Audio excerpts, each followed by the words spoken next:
Bab 691, apa yang kamu lakukan akan terjadi lagi. Namun kini, Fang Yu juga menghadapi masalah kebahagiaan. Ada begitu banyak mantra, dan semuanya tampak sangat kuat. Mana yang lebih cocok untuk menghadapi sekelompok prajurit di depanku ini? Singkatnya, aku harus memilih yang lebih lemah dan mengujinya. Fang Yu berpikir dalam hati, ada total 18 subjek uji di hadapanku sekarang. Kesempatan ini langka, aku harus menggunakan beberapa teknik lagi sekarang untuk menentukan sejauh mana integrasi langit dan bumiku. Setelah memutuskan idenya, Fang Yu segera memilih teknik pohon palem tiran. Teknik ini diciptakan oleh Lin Batian sendiri. Setelah Lin Batian menciptakan sihirnya sendiri, dia begitu gembira hingga dia membawanya ke Paviliun Wansu, yang berspesialisasi dalam mengevaluasi kualitas sihir untuk dievaluasi. Namun, hasilnya jauh dari apa yang diharapkan Lin Batian. Tyrant Palem, yang memakan waktu 2 tahun untuk dibuat, hanya mencapai tingkat menengah. Lin Batian sangat marah saat itu dan merasa bahwa dirinya menjadi sasaran Paviliun Wansu. Teknikku begitu hebat dan kuat, setidaknya pasti kelas atas. Bagaimana mungkin kelas menengah? Lin Batian bertanya kepada sesepuh yang sedang mengevaluasi keterampilan di Paviliun Wansu. Telapak tangan penguasamu memiliki formula yang sederhana, tetapi sirkulasinya sangat tidak lancar. Poin terpenting adalah setelah pengujian kami, kau bisa menggunakan lebih dari 2/3 energi sejatimu saat melakukan teknik sesuai formulamu. Ini adalah kesalahan fatal, dan kau seharusnya langsung dinilai rendah. Namun, mengingat persahabatanku dengan gurumu, aku bersedia menaikkanmu ke tingkat yang lebih tinggi. Soal kau menerimanya atau tidak, itu bukan urusanku, kata tetua yang mengevaluasi tingkatan. Lin Batian sangat marah dan memberitahu Fang Yu rahasia sihir itu, meminta Fang Yu untuk mencoba dan mengujinya. Namun saat itu, Fang Yu tidak mampu menggunakan telapak tangan Maharaja karena ia tidak mampu menyatukan langit dan bumi. Apa yang terjadi 2800 tahun yang lalu akhirnya dapat dibuktikan hari ini. Fang Yu berpikir dalam hati, aku ingin melihat apakah telapak tiran sekuat yang kau katakan. Fang Yu mengangkat telapak tangan kirinya ke arah sekelompok prajurit elit di bawah. Pada saat ini, kelompok prajurit elit ini akhirnya berkumpul kembali dan menyerang Fang Yu lagi. Salah satu prajurit di tingkat Martial Saint mengambil alih pimpinan, memegang pedang panjang di tangannya, dengan energi sejati berwarna hijau muda menyelimuti tubuhnya, dan bergegas menuju Fang Yu. Kaulah subjek ujinya. Tatapan Fang Yu sedikit tajam, dan dia mengarahkan telapak tangan kirinya ke arah orang yang bergegas ke arahnya. Telapak surgawi.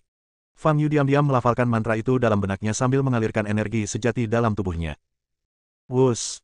Saat mantra itu selesai, udara di sekitarnya langsung tersedot. Kekuatan luar biasa muncul di telapak tangan Fang Yu. Cahaya keemasan muncul di telapak tangan kiri Fang Yu. Lalu, ada cahaya terang. Boom! Serangan telapak tangan itu belum dilakukan, tetapi suaranya sudah sangat mengejutkan. Cepat, lari! Seseorang di antara perwakilan keluarga bangsawan yang menyaksikan pertempuran di bawah berteriak.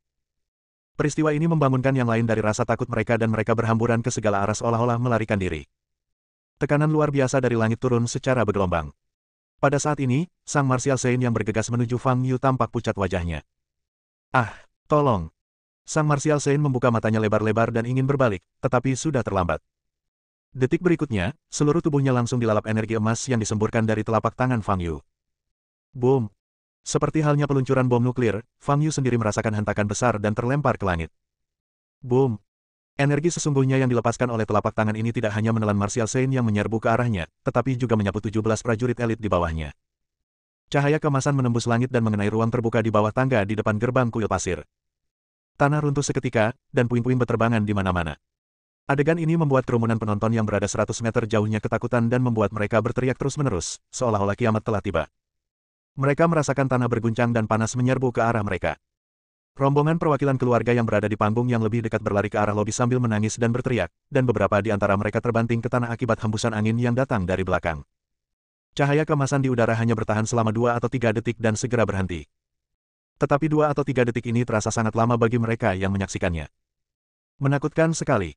Menakutkan sekali. Apakah benar-benar mungkin bagi manusia untuk melepaskan pukulan seperti itu? Tanah dipenuhi asap dan debu. Fang Yu yang berada di langit dapat melihat bahwa alun-alun di depan kuil pasir telah berubah menjadi lubang cekung yang besar. Fang Yu menatap lubang itu, lalu mengangkat tangan kirinya dan menatap telapak tangannya yang mengeluarkan uap putih. Untuk sesaat, ia bingung harus berbuat apa. Sial, Tyrant Palem, seharusnya aku memikirkannya lebih awal. Fang Yu menggertakkan giginya, dan tawar yang Lin Batian seakan terngiang di telinganya. Tetua yang menilai tingkatan Paviliun Wansu sepenuhnya benar. Tyrant Palem adalah teknik sihir tingkat rendah. Tidak, ini bahkan tidak bisa disebut sihir. Ini sebenarnya adalah metode penggunaan teknik lilitan untuk langsung mengembunkan sejumlah besar energi sejati di telapak tangan Anda, lalu meledakkannya bersama-sama. Jika bukan karena Fang Yu, jika itu adalah kultivator lain, lebih dari 2/3 energi sejati di tubuhnya akan terkuras. Apakah ini yang disebut sihir? Ini mantra wajib. Selama teknik Tyrant Palm diaktifkan, telapak tangan ini akan menjadi tidak terkendali dan tidak dapat diubah. Fang Yu menatap lubang di bawahnya dan mendesah. Menggunakan sihir ciptaan Lin Batian sendiri sebagai ujian adalah salah satu kesalahan terbesar yang pernah dilakukannya dalam hidupnya. Kini, kemungkinan besar bahkan jasad ke-18 prajurit elit itu pun tidak dapat ditemukan. Di kejauhan, di atap kuil Dewa Pasir, Maria, yang hampir tertiup angin tadi, dua mata yang terekspos di wajahnya, terbuka lebar. Dia menatap Fang Yu dengan tatapan kosong, pikirannya menjadi kosong. Ini, pada akhirnya. Bagaimana mungkin kekuatan telapak tangan yang biasa saja bisa begitu mengerikan? Dan melihat ekspresi Fang Yu saat ini, dia tampak sangat tidak puas. Mungkinkah dia masih merasa bahwa kekuatan telapak tangan ini tidak cukup kuat? Siapakah sebenarnya orang ini? Bukan hanya Maria, tetapi semua orang yang hadir pada saat ini yang menyaksikan kekuatan telapak tangan ini menatap Fang Yu di udara dengan linglung. Sebelumnya, mereka menduga Dewa Pasir akan menurunkan tekadnya untuk menghukum Fang Yu. Namun saat ini, mereka mengira telah menyaksikan pukulan dari Tuhan. Dalam imajinasi mereka, kekuatan serangan telapak tangan Dewa kira-kira seperti ini. Lupakan saja, waktunya untuk mulai bekerja. Fang Yu menggelengkan kepalanya sedikit, melirik Maria di atap kuil Dewa Pasir, dan bersiap untuk terbang.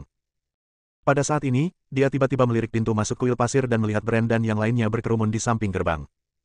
Fang Yu tersenyum tipis dan terbang menuju lokasi Brand dan yang lainnya. Boom! Fang Yu mendarat tepat di depan Brand, dan tanah di bawah kakinya langsung runtuh. Brand dan istrinya, Yusan dan istrinya, serta Taspas. Ketiga orang ini, yang mewakili keluarga-keluarga terkemuka di Sidu, terjatuh ke tanah pada saat yang sama, seluruh tubuh mereka gemetar, wajah mereka sepucat kertas. Hei, bagaimana perasaanmu? Fang Yu menatap Brand dan bertanya. Mendengar perkataan Fang Yu, Brand terkejut dan tanah di bawah pantatnya langsung basah oleh air kencing. Aku, jangan bunuh aku. Brand menangis dan memohon ampun.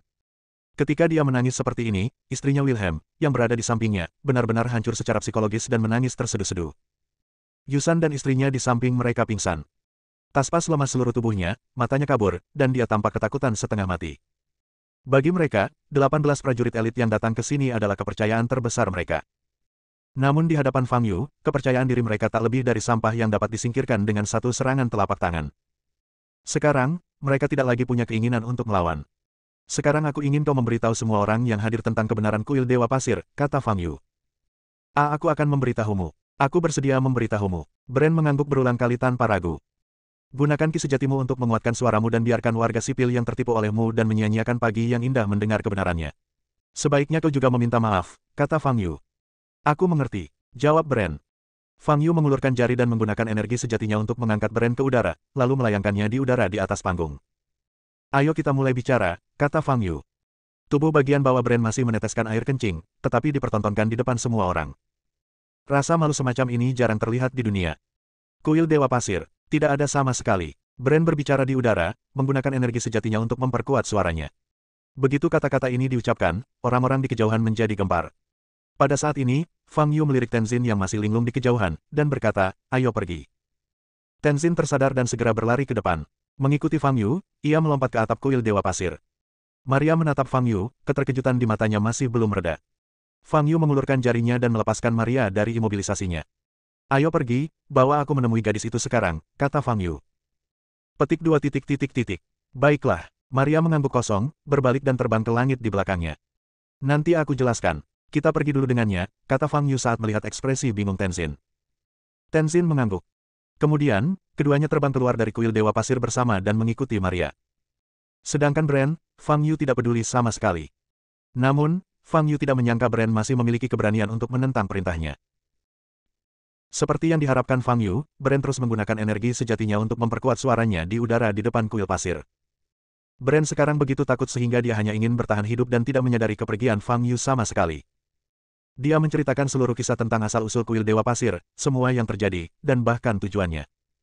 Setelah dia selesai berbicara, seluruh tempat itu sunyi senyap. Lalu, terdengarlah ledakan amarah.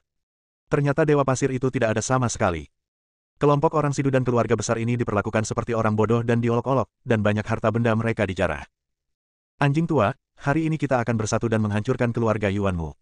Banyak perwakilan keluarga bangsawan meraung marah. Pada saat ini, energi sejati Fang Yu menghilang dan Brand jatuh dari langit. Ketika masa yang marah melihat Brand terjatuh, mereka langsung menyerbu bagaikan serigala lapar yang melihat mangsa. Lalu mereka mengelilinginya dan mulai memukulinya. Bukan hanya Brand, tetapi kaki tangannya Yusan dan Taspas yang disebutkan juga mengalami perlakuan yang sama. Suasana di depan gerbang kuil Sashen kacau balau. Haha. Pada saat ini, Gauss, yang awalnya ditekan ke tanah oleh energi sejati Maria, berdiri dari lubang dengan susah payah dan tertawa liar. Dia telah berbaring di dalam lubang, memulihkan kekuatannya. Oleh karena itu, ia menyaksikan seluruh prosesnya. Sekarang, melihat situasi kacau di depannya, senyum di wajahnya sungguh gila. Kuil Sashen, kau telah sampai pada hari ini. Gauss membuka mulutnya, memperlihatkan mulut penuh darah. Bahkan giginya pun merah, sungguh menyeramkan. Surga punya caranya sendiri. Kalian bajingan, seharusnya berpikir hari ini akan tiba ketika kalian memfitnah Sekte Suantian kami. Saudara-saudaraku di surga, balas dendam kalian, balas dendam Sekte Suantian, telah dibalaskan untuk kami hari ini oleh seorang guru. Jiwa kalian di surga dapat beristirahat dengan tenang sekarang. Gauss meraung ke langit. Bab 692, Masa Lalu Maria. Fang Yu dan Tenzin mengikuti Maria dan terbang ke utara dengan kecepatan yang sangat cepat. Lokasi kuil Dewa Pasir awalnya terletak di utara Sidu.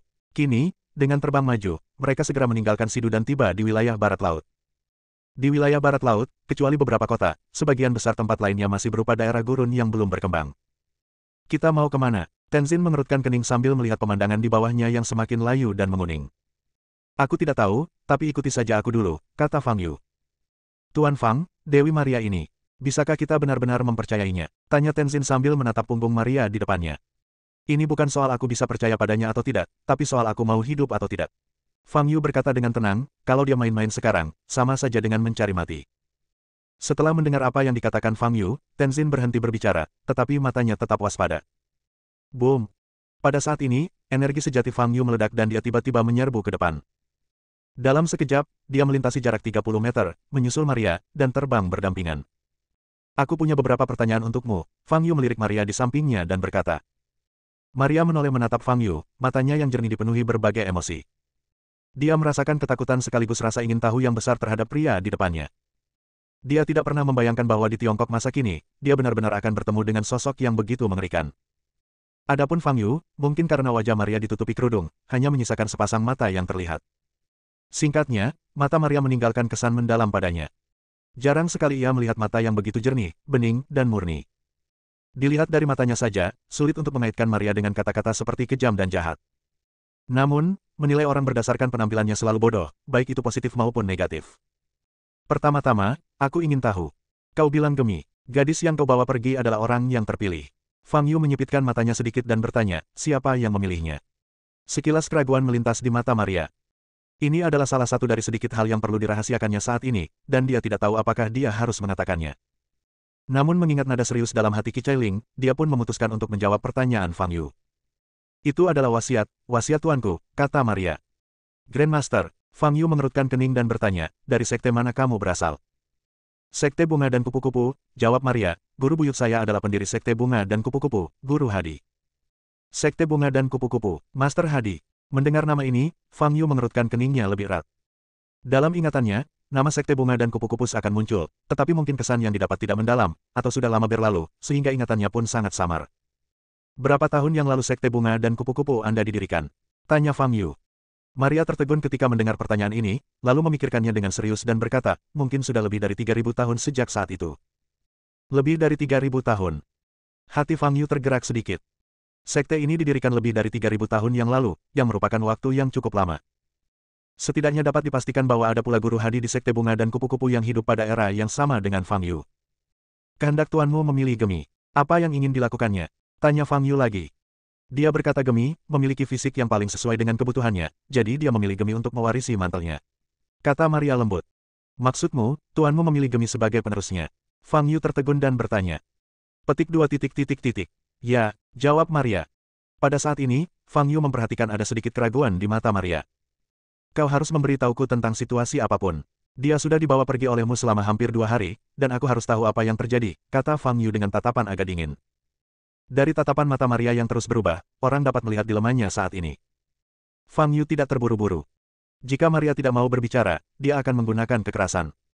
Bagaimanapun, setelah awalnya menguasai integrasi langit dan bumi, ia mampu menggunakan banyak teknik, termasuk teknik spiritual yang tak terhitung jumlahnya. Setelah beberapa detik, Maria mendesah pelan dan berkata, saya pikir tuanku adalah orang yang sangat aneh. Anehnya, Fang Yu mengerutkan kening. Guruku berkata bahwa nenek buyut kami tiba-tiba menghilang setelah mencapai puncak tahap penyeberangan kesengsaraan, kata Maria. Saat itu, Sekte Kupu-Kupu Bunga mengerahkan seluruh pasukannya untuk mencarinya di seluruh dunia, tetapi mereka tidak mendapatkan kabar apapun.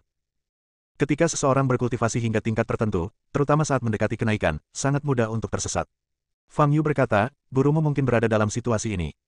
Tidak, 10 tahun setelah guru besarku menghilang. Guruku sudah menjadi pemimpin Sekte Bunga dan Kupu-Kupu. Suatu hari, saat bermeditasi dan berkultivasi, guruku tiba-tiba menerima pesan dari guru besarku menggunakan segel pikiran. Maria mengenang, pesan itu adalah pesan terakhir guru besarku. Di dalamnya, beliau mengatakan bahwa beliau akan melampaui kesengsaraan surgawi dan naik menjadi abadi, dan meminta guruku untuk tidak khawatir. Setelah itu, beliau menjelaskan banyak hal, termasuk lokasi surat wasiat yang beliau tinggalkan. Setelah menerima pesan tersebut, guru segera mengirim orang ke Paviliun Wansu, yang bertanggung jawab memantau dunia pada saat itu, untuk menyelidiki. Namun, ia diberitahu bahwa dalam 3 tahun terakhir, tidak ada kultivator yang naik ke surga. Bahkan bencana guntur yang harus terjadi sebelum kenaikan ke surga pun tidak pernah muncul. Maria menatap Fang Yu dan berkata. Mendengar ini, mata Fang Yu dipenuhi keraguan, tetapi dia tidak mengatakan apa-apa. Dengan asumsi bahwa apa yang dikatakan Maria itu benar, maka keseluruhannya sungguh mengesankan. Guru besar Maria, Guru Hadi, mengapa dia tiba-tiba menghilang saat ia berhasil mencapai puncak tahap penyeberangan kesengsaraan? 10 tahun setelah dia menghilang, dia mengirim kembali pesan yang mengatakan bahwa dia akan naik. Namun kenyataannya, menurut Paviliun Wansu, tidak ada seorang pun yang naik dalam 3 tahun itu. Paviliun Wansu merupakan lembaga resmi dan netral di dunia kultivasi abadi saat itu, dengan berbagai fungsi, termasuk evaluasi mantra dan senjata ajaib, dan, seperti yang disebutkan Maria, memantau dunia. Organisasi ini memiliki banyak senjata sihir khusus yang dapat mendeteksi terjadinya bencana guntur atau energi abadi di dunia. Paviliun Wansu mengatakan tidak ada seorang pun yang naik, jadi tidak ada seorang pun yang naik. Bukankah gurumu pernah menanyakan pertanyaan-pertanyaan ini mengenai surat wasiat yang ditinggalkan oleh kakek buyutmu? Tanya Fang Yu. Tidak, dalam pesan yang disampaikan oleh Grandmaster kepada master saya, beliau menekankan bahwa tidak seorang pun dapat membangkitkan tekad yang beliau tinggalkan. Beliau berkata bahwa tekad itu akan bangkit dengan sendirinya pada waktu yang tepat. Oleh karena itu, master saya tidak pernah menyentuh tekad yang ditinggalkan oleh Grandmaster hingga beliau naik tahta. Lebih lanjut, Master juga menginstruksikan penerus kepala suku bahwa apapun situasi yang dihadapinya di masa depan, beliau tidak boleh secara paksa membangkitkan tekad Grandmaster, kata Maria. Lalu kapan keinginan gurumu bangkit? Tanya Fang Yu. Mungkin setelah aku bangun, jawab Maria. Setelah kamu bangun, Fang Yu tertegun. Sepertinya Maria bukan dari era ini. Maria disela oleh Fang Yu, matanya berkedip saat dia mengingat kembali. Tidak lama setelah gurunya naik ke surga, konflik besar pecah di antara sekte-sekte di dunia kultivasi abadi. Dalam pertempuran yang kacau, Sekte Bunga dan Kupu-Kupu dikepung oleh beberapa sekte saingan. Dalam pertempuran itu, Sekte Bunga dan Kupu-Kupu kalah jumlah dan situasinya berat sebelah. Pada saat kritis, Maria melarikan diri ke ruang rahasia di Sekte Bunga dan Kupu-Kupu dan menghindari pembunuhan secara langsung. Setelah itu, Maria yang pemalu tinggal di ruang rahasia dan tidak berani keluar. Setelah waktu yang tidak diketahui, ketika dia ingin meninggalkan ruang rahasia itu, dia menemukan bahwa pintunya terhalang oleh sesuatu dan dia tidak bisa keluar sama sekali. Dia terluka parah saat itu dan tidak mampu membuka pintu batu itu sendirian. Jadi, dia terjebak di ruang rahasia dan meninggal. Seiring berjalannya waktu, vitalitas Maria terus terkuras. Saat ia hanya tinggal selangkah lagi dari kematian, kalung di lehernya, yang ditinggalkan tuannya sebelum naik ke surga, tiba-tiba bersinar. Lalu dia kehilangan kesadaran dan tertidur lelap. Dia tidak terbangun sampai Brendan yang lainnya mendobrak pintu dan memasuki ruang rahasia. Justru karena itulah dia menganggap Brendan yang lainnya sebagai penyelamatnya. Meskipun hidupnya diselamatkan oleh kalung peninggalan gurunya, jika bukan karena kedatangan Brendan yang lainnya, dia mungkin tidak akan pernah bangun dan akan tidur di ruangan rahasia ini untuk waktu yang sangat lama. Oleh karena itu, meskipun dia tahu bahwa Brendan yang lainnya memintanya untuk berpura-pura menjadi dewi untuk menipunya, Maria tidak punya pilihan selain melakukannya. Sejak hari pertama ia memasuki Sekte Bunga dan Kupu-Kupu dan menjadi satu-satunya murid sang guru, ia menganggap rasa syukur sebagai prinsip dasar menjadi manusia. Brendan yang lainnya tidak membiarkannya membunuh orang yang tidak bersalah, yang mana dapat diterima olehnya karena dia perlu membalas budi. Ketika kamu bangun, apakah kamu menemukan bahwa keinginan tuanmu juga telah terbangun? Tanya Fang Yu. Tidak, saya baru mengetahui keberadaan wasiat guru ketika saya kembali ke ruang rahasia itu beberapa waktu lalu, sekitar sebulan yang lalu, kata Maria. Saat itu, saya masuk ke ruang rahasia itu, dan wasiat guru tiba-tiba mengirimkan pesan suara. Menanyakan saya keturunan dari generasi mana dan siapa nama saya. Berbicara tentang ini, mata Maria penuh dengan ketidakpercayaan. Pasti butuh waktu setidaknya setengah bulan hingga sebulan sebelum dia melarikan diri ke ruang rahasia dan tertidur lelap. Saat itu, dia sama sekali tidak tahu kalau wasiat sang master juga sedang tertidur di ruangan rahasia ini. Dia tidak pernah menyangka bahwa lebih dari 2000 tahun kemudian, dia akan mendengar suara guru misterius ini dengan telinganya sendiri. Di pihak Fang Yu, setelah mendengarkan apa yang dikatakan Maria, dia juga mulai berpikir. Sebuah surat wasiat tidak dapat bertahan terlalu lama. Bahkan seseorang sekuat Lin Batian hanya mampu bertahan kurang dari sebulan setelah meninggalkan Gunung Qiankun. Oleh karena itu, masuk akal jika Maria mengatakan bahwa keinginan gurunya baru terbangun sebulan yang lalu. Dilihat dari nada bicara dan ekstensi Maria, dia tampaknya tidak berbohong. Tampaknya tidak ada gunanya mengarang cerita yang begitu panjang. Tampaknya Maria di depan kita memang lahir di era lebih dari 2000 tahun yang lalu dan mengalami perang sekte besar. Bab 693, Tuan Hadi. Di dunia saat ini, sungguh suatu keajaiban untuk masih melihat orang-orang yang pernah mengalami perang sekte. Terlebih lagi, Maria adalah orang yang hidup, bukan surat wasiat, atau eksistensi lainnya. Dia tidur di ruangan rahasia itu selama lebih dari 2000 tahun. Jika seorang kultivator biasa, bahkan jika kultivasinya telah mencapai tahap penyeberangan kesengsaraan, mustahil baginya untuk hidup selama ini. Namun kalung yang ditinggalkan guru Maria untuknya jelas tidak sederhana. Itu membuat Maria tertidur lelap, dan setelah sekian lama, wajah dan tubuhnya tetap utuh. Inilah sebabnya mengapa para kultivator yang berada di puncak tahap penyeberangan kesengsaraan dapat disebut semi-abadi. Pencapaian mereka dalam sihir hampir setara dengan makhluk abadi, dan mereka mampu menggunakan banyak teknik sihir yang tidak dapat dipercaya oleh manusia biasa. Kamu telah hidup selama lebih dari 2000 tahun. Fang Yu menatap Maria dengan heran. Petik 2 titik titik titik. Yah, bisa dibilang begitu. Jawab Maria. Dalam arti tertentu, Fang Yu merasa bahwa Maria adalah orang yang sama dengannya. Bukan secara fisik, tetapi mental. Ia juga merupakan rentang waktu ribuan tahun, yang hidup hingga hari ini dan zaman ini. Namun setelah dipikir-pikir lagi, Fang Yu menggelengkan kepalanya lagi. Jika Anda melihat perbedaan antara keduanya, perbedaannya sangat besar. Fang Yu telah hidup dari hampir 5000 tahun lalu hingga saat ini. Dia seperti pengamat sungai sejarah yang panjang, menyaksikan perubahan dunia dari sudut pandang Tuhan. Kebangkitan dan kejatuhan dinasti selama 5000 tahun terakhir, energi spiritual dari kaya menjadi miskin saat ini, bahkan gedung pencakar langit di kota-kota saat ini. Fang Yu mengalaminya sendiri dan menyaksikan prosesnya dengan mata kepalanya sendiri. Maria, di sisi lain, lebih seperti penjelajah waktu. Tidur selama lebih dari 2000 tahun merupakan waktu yang tidak ada baginya. Dia baru saja melompat dari dunia kultivasi abadi lebih dari 2000 tahun yang lalu ke dunia seni bela diri saat ini. Dalam situasi ini, Maria hanya akan merasa asing, seolah-olah dia datang ke dunia yang benar-benar baru. Dia tidak memiliki mentalitas yang sama dengan Fang Yu, dia juga tidak dapat memahami perasaan Fang Yu. Setelah menyadari hal ini, Fang Yu tidak dapat menahan perasaan sedikit kecewa. Sementara Fang Yu berpikir, Maria menatap Fang Yu, matanya yang indah penuh dengan kerumitan. Baginya, dia selalu merasa bahwa hal-hal ini terjadi hanya lebih dari 10 tahun yang lalu dan belum lama berselang. Namun faktanya, lebih dari 2000 tahun telah berlalu.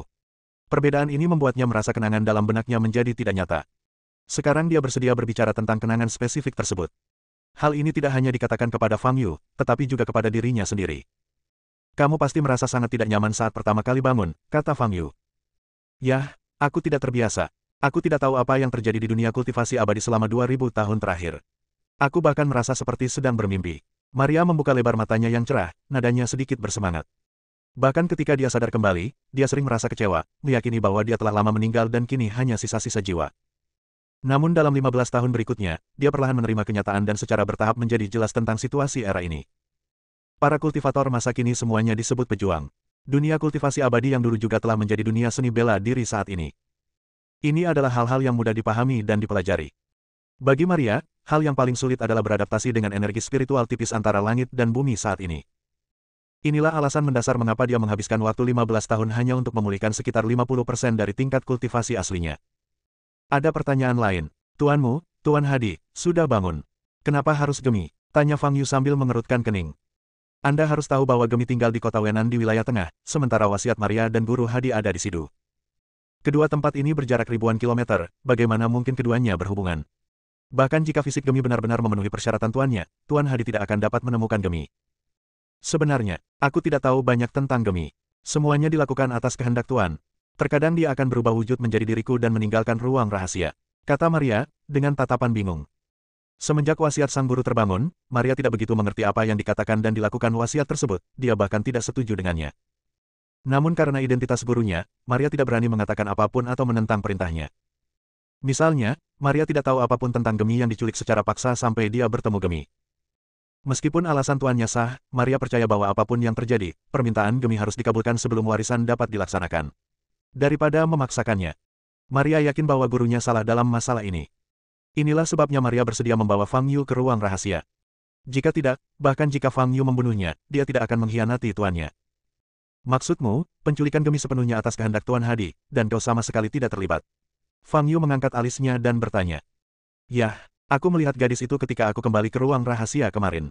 Setelah itu, aku bertanya kepada tuanku dan mengetahui identitas gadis itu dan tujuan tuanku membawanya kembali, kata Maria. Kemarin, Fang Yu tiba-tiba teringat bahwa ia bertemu Maria tadi malam. Ia juga menggunakan mata batinnya untuk melihat Maria berdiri di depan patung itu, kepalanya tertunduk dan tak bergerak seperti boneka. Mengingat kenangan ini, Fang Yu bertanya, kapan kamu meninggalkan kuil Dewa Pasir kemarin? Saya berada di ruang rahasia kemarin sore dan baru kembali pagi ini, jawab Maria. Kau tidak ada di kuil Dewa Pasir tadi malam? Tanya Fang Yu sambil mengerutkan kening. Baiklah, karena guru ingin keluar sebentar, aku hanya bisa tinggal di ruang rahasia, kata Maria. Mendengar jawaban ini, hati Fang Yu tergerak. Jadi, Maria yang dia dan Tenzin temui di kuil Dewa Pasir tadi malam sebenarnya adalah kehendak Guru Hadi. Tidak heran Maria yang saya lihat hari ini memiliki temperamen dan penampilan yang berbeda dari Maria yang saya lihat kemarin.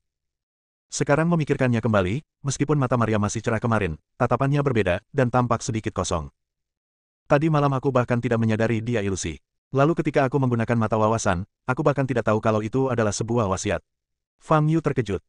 Ini adalah pertama kalinya dia menghadapi situasi seperti itu. Dari sudut pandang ini, Guru Hadi, sekalipun hanya sekedar surat wasiat, sesungguhnya tidak sederhana. Sementara keduanya berbicara, mereka terus terbang ke utara. Sekarang, mereka telah sampai di sebuah padang gurun. Awalnya ini adalah alamat sekte bunga dan kupu-kupu kami, tetapi setelah perang sekte, semuanya hancur.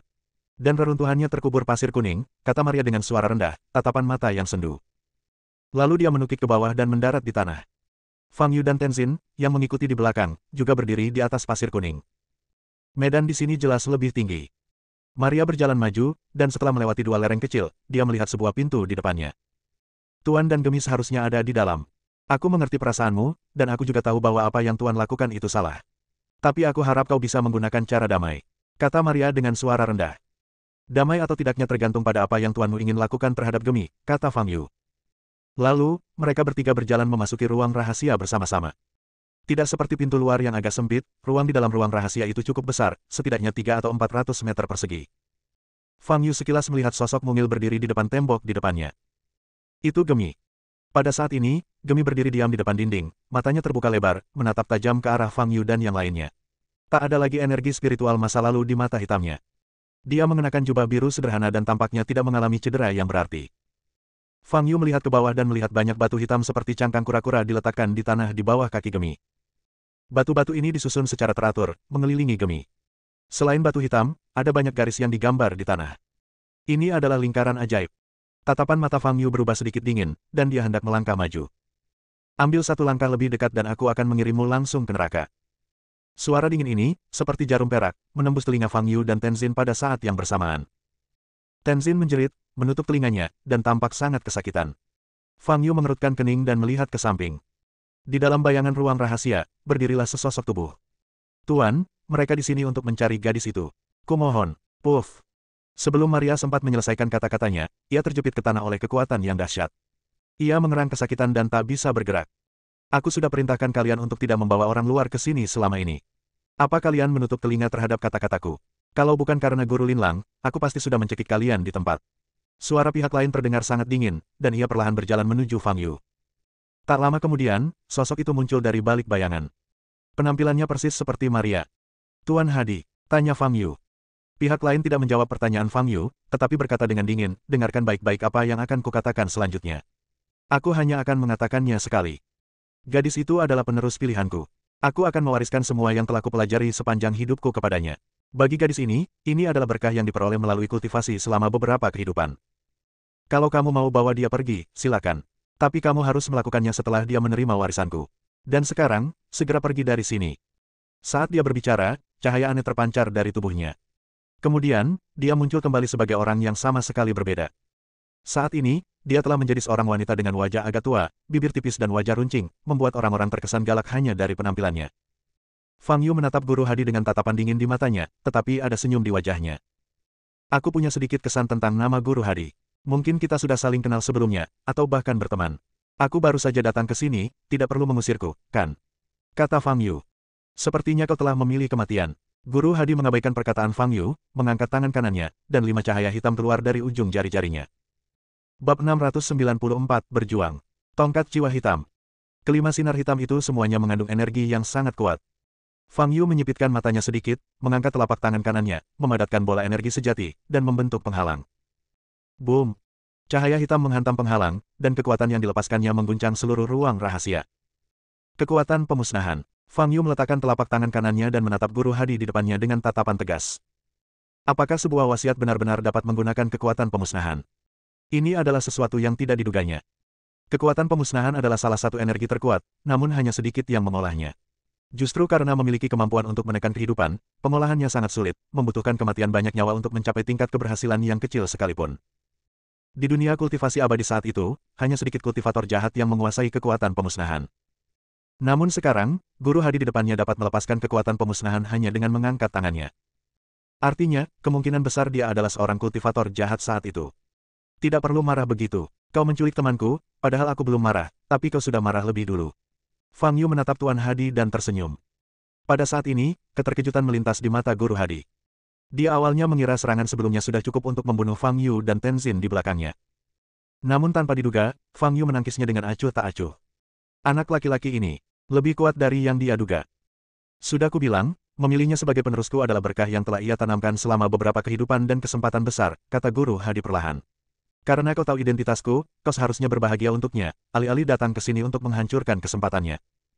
Kesempatan. Fang Yu mengangkat alisnya, melirik Gemi yang berdiri di sudut, dan berkata dengan nada dingin, meskipun aku belum pernah menerima apa yang disebut warisan, aku tahu banyak tentang metode pewarisan di antara para kultivator. Bahkan jika kau ingin mentransfer semua kultivasimu kepadanya, kau tidak perlu membuat lingkaran sihir yang begitu rumit di bawah kakinya. Fungsi lingkaran sihir ini, seharusnya bukan untuk memberikan sesuatu padanya, melainkan untuk mengambil sesuatu dari tubuhnya, kan? Mendengar kata-kata Fang Yu, wajah keriput Guru Hadi berkedut sedikit. Omong kosong, cahaya ganas berkilat di mata Guru Hadi. Ia mengepalkan tangan kirinya, dan cahaya hitam mengembun. Sebuah tongkat hitam sepanjang setengah meter muncul di tangannya. Melihat tongkat hitam ini, Fang Yu sedikit mengernyit. Ia merasa seperti pernah mendengar tentang bentuk tongkat ini di suatu tempat. Sudah kubilang, kau tidak tahu nilainya. Senyum sinis tersungging di wajah Guru Hadi. Ini tongkat jiwa hitam, senjata ajaib tertinggi yang menarik ribuan kultivator untuk memperebutkannya saat itu. Tongkat jiwa hitam. Ketika Fang Yu mendengar nama itu, dia langsung mengingatnya. Seperti yang dikatakan Guru Hadi, ini adalah senjata ajaib tingkat atas yang menyebabkan sensasi di dunia kultivasi abadi saat itu. Namun, sifat tongkat jiwa hitam ini cenderung jahat, sehingga segera diambil kembali oleh aliansi benar dan didaftarkan sebagai barang terlarang. Tetapi jika hanya seperti ini, reputasi tongkat jiwa hitam tidak akan begitu keras hingga mengguncang seluruh dunia kultivasi abadi. Alasan sebenarnya mengapa tongkat jiwa hitam menjadi terkenal adalah karena setelah ditemukan kembali oleh aliansi kebenaran, tongkat jiwa hitam sebenarnya dicuri. Tongkat jiwa hitam terkunci di gudang barang terlarang milik aliansi kebenaran. Secara teori, itu adalah tempat teraman di seluruh dunia kultivasi abadi. Namun sayang, Black Soul Stick tersebut hilang. Begitu berita pencurian tongkat jiwa hitam menyebar, seluruh dunia kultivasi abadi menjadi gempar. Pada saat itu, banyak orang yang tidak puas dengan aliansi kebenaran, sehingga mereka memanfaatkan situasi dan meyakini bahwa aliansi kebenaran mencuri dari perusahaan, yang kemudian memicu gerakan anti-aliansi kebenaran yang sensasional. Tentu saja, kerusuhan itu mereda dalam waktu kurang dari setengah bulan. Namun reputasi tongkat jiwa hitam sebagai senjata ajaib juga menjadi terkenal karena hal ini. Tidak ada seorang kultivator pun yang pernah mengalami masa itu yang tidak mengetahui keberadaan tongkat jiwa hitam. Namun, dalam rangkaian peristiwa itu, hampir semua perhatian terpusat pada konfrontasi antara aliansi benar dan aliansi jahat. Keberadaan Black Soul Stick, sumbunya, terlupakan. Fang Yu tidak menyangka bahwa hari ini, setelah bertahun-tahun, dia benar-benar akan melihat tongkat jiwa hitam yang pernah terkenal di tangan sebuah surat wasiat. Dari mana kamu mendapatkannya? Tanya Fang Yu. Kau tak perlu tahu ini, kata Guru Hadi dingin, dan tangan kirinya tiba-tiba menggenggam tongkat jiwa hitam itu. Bas! Suara alat musik bergema di seluruh ruang rahasia. Tenzin yang tadi sudah tertusuk di kepala oleh sosok itu, menyemburkan seteguk darah dan jatuh ke tanah setelah mendengar suara alat yang langsung masuk ke pikirannya. Fang Yu mengerutkan kening, berbalik, meraih dengan tangan kanannya, menggunakan energi sejatinya untuk mengangkat Tenzin dan Maria dari tanah, lalu mendorong mereka puluhan meter keluar ruang rahasia. Ketika kematian sudah di depan mata, mengapa Anda masih ingin menyelamatkan orang lain? Suara dingin Guru Hadi muncul di telinga Fang Yu. Pada saat ini, dia menggenggam tongkat roh hitam dan menghantamkannya dengan keras ke kepala Fang Yu. Tongkat jiwa hitam memancarkan cahaya hitam, dan kekuatan jiwa dilepaskan darinya. Konon, alasan mengapa tongkat jiwa hitam begitu kuat adalah karena materialnya yang istimewa dan kekuatan spiritual dahsyat yang tertanam di dalamnya. Jika Anda terkena, bukan tubuh Anda yang terluka, melainkan jiwa Anda di dalam. Cedera pada tubuh fisik dapat disembuhkan, tetapi kerusakan pada jiwa sangat sulit diperbaiki. Dan serangan Guru Hadi langsung mengarah ke kepala Fang Yu. Dia ingin menghancurkan jiwa Fang Yu dengan satu pukulan. Boom! Saat tongkat jiwa hitam hendak mengenai kepala Fang Yu tiba-tiba berbalik, mengangkat tangan kirinya, dan memblokir serangan itu dengan lengannya. Fang Yu tidak merasakan sakit apapun di lengannya, tetapi tubuh jiwa di bawah lengannya bergetar sedikit. Sepertinya rumor itu benar. Serangan tongkat jiwa hitam hanya menargetkan jiwa. Fang Yu berpikir, kalau begitu, aku hanya perlu menghindari serangan tongkat jiwa hitam. Pergilah ke neraka, teriak Guru Hadi, menggenggam tongkat jiwa hitam erat-erat, dan menghantamkannya ke wajah Fang Yu. Fang Yu mundur dan dengan mudah menghindari serangan itu. Tuhan bergerak tanpa jejak. Detik berikutnya, Fang Yu muncul di belakang Tuan Hadi dan menendang kepala Tuan Hadi. Serangkaian tindakan ini terlalu cepat dan brutal. Tuan Hadi tidak punya cara untuk bereaksi. Boom! Terdengar suara tumpul dari kepala Guru Hadi, dan seluruh orang itu terlempar ke udara, menghantam dinding di depannya, dan kerikil beterbangan kemana-mana. Tongkat jiwa hitam memang sangat kuat, tapi sayang sekali sudah jatuh ke tanganmu dan tak ada bedanya dengan sampah, kata Fang Yu ringan. Tongkat jiwa hitam dikenal sebagai senjata ajaib, tetapi pada kenyataannya ia harus dianggap sebagai senjata. Perbedaan antara senjata ajaib dan senjata api terletak pada persyaratan fisik bagi pengguna. Senjata ajaib dapat dengan mudah digunakan oleh kultivator manapun, tetapi senjata mengharuskan penggunanya memiliki kekuatan, kecepatan, dan keterampilan bertarung. Dilihat dari babak sebelumnya, Master Hadi tidak memiliki kemampuan fisik yang cukup kuat. KKK. Terdengar suara dari ceruk dinding di depan. Sosok Guru Hadi berjuang keluar dari dalam. Pada saat ini, seluruh kepalanya cacat. Dia terengah-engah, masih memegang tongkat jiwa hitam di tangan kirinya, tetapi tangan kanannya terangkat dan diletakkan di depan wajahnya. Semburan cahaya muncul, dan kepala Guru Hadi kembali ke penampilan aslinya. Melihat Fang Yu di depannya lagi, hanya ada kengerian dan kebencian di mata Tuan Hadi. Saat itu, dia juga merupakan makhluk kuat yang berada di puncak tahap penyeberangan kesengsaraan. Oleh karena itu, dia memiliki pandangan yang jelas tentang situasinya. Meskipun itu hanya pertemuan tatap muka, dia tahu dalam hatinya bahwa sekuat apapun tongkat jiwa hitam, dia tidak dapat menggunakannya untuk membunuh Fang Yu. Karena Fang Yu di depannya jauh lebih kuat darinya dalam keterampilan fisik. Di sisi lain, dia saat ini hanya tinggal sebuah keinginan, yang mengandalkan kekuatan kemauan yang ditinggalkan dari masa lalu untuk bertahan hidup. Sekarang dia terluka, tekadnya telah terkuras habis. Jika dia dilukai oleh Fang Yu beberapa kali lagi, tekadnya akan habis dan dia akan menghilang dari dunia selamanya. Ini adalah hasil yang tidak dapat diterimanya. Kita harus menemukan cara untuk menghadapi Fang Yu. Pada saat ini, Tuan Hadi teringat pada Gemi di ruang rahasia. Dia menghabiskan banyak tekad dan menggunakan teknik pencarian jiwa darah untuk menemukan Gemi, dan kemudian menghabiskan banyak uang untuk menyewa seseorang untuk membawanya kembali ke sini. Baru 1 jam yang lalu, dia menyelesaikan penataan lingkaran ajaib. Jika Fang Yu tidak datang ke sini, dia pasti sudah mulai membentuk kembali jiwanya. Sekarang, aku hanya bisa mengaktifkan lingkaran sihir secara diam-diam saat dia tidak menyadarinya. Lalu aku bisa mengulur waktu. Saat jiwa gadis itu meleleh, aku akan langsung memasuki jiwanya. Setelah itu, aku akan bisa menyelesaikan pembentukan ulang jiwa dan memasuki tubuh gadis itu. Menyempurnakan kelahiran kembaliku yang sebenarnya. Guru Hadi menatap Fang Yu, pikirannya berputar cepat. Bab 695, Putuskan Harapan. Dan Fang Yu juga sedang menatap Guru Hadi saat ini. Guru Hadi di depanku hanyalah sebuah wasiat. Apa yang ingin dia lakukan? Kebanyakan biksu meninggalkan wasiat, entah untuk melindungi suatu benda tertentu, atau karena mereka merindukan dunia tempat mereka dulu tinggal dan ingin tinggal lebih lama. Alasan lainnya adalah mereka tidak ingin pengetahuan seumur hidup mereka hilang dan mencari pengganti. Master Hadi juga mengatakan bahwa dia ingin menjadikan Gemi sebagai penggantinya. Namun kenyataannya, itu jelas bukan apa yang sebenarnya dipikirkannya. Tongkat jiwa hitam yang digunakannya, dengan kekuatan pemusnahannya, merupakan simbol kejahatan di dunia kultivasi abadi saat itu.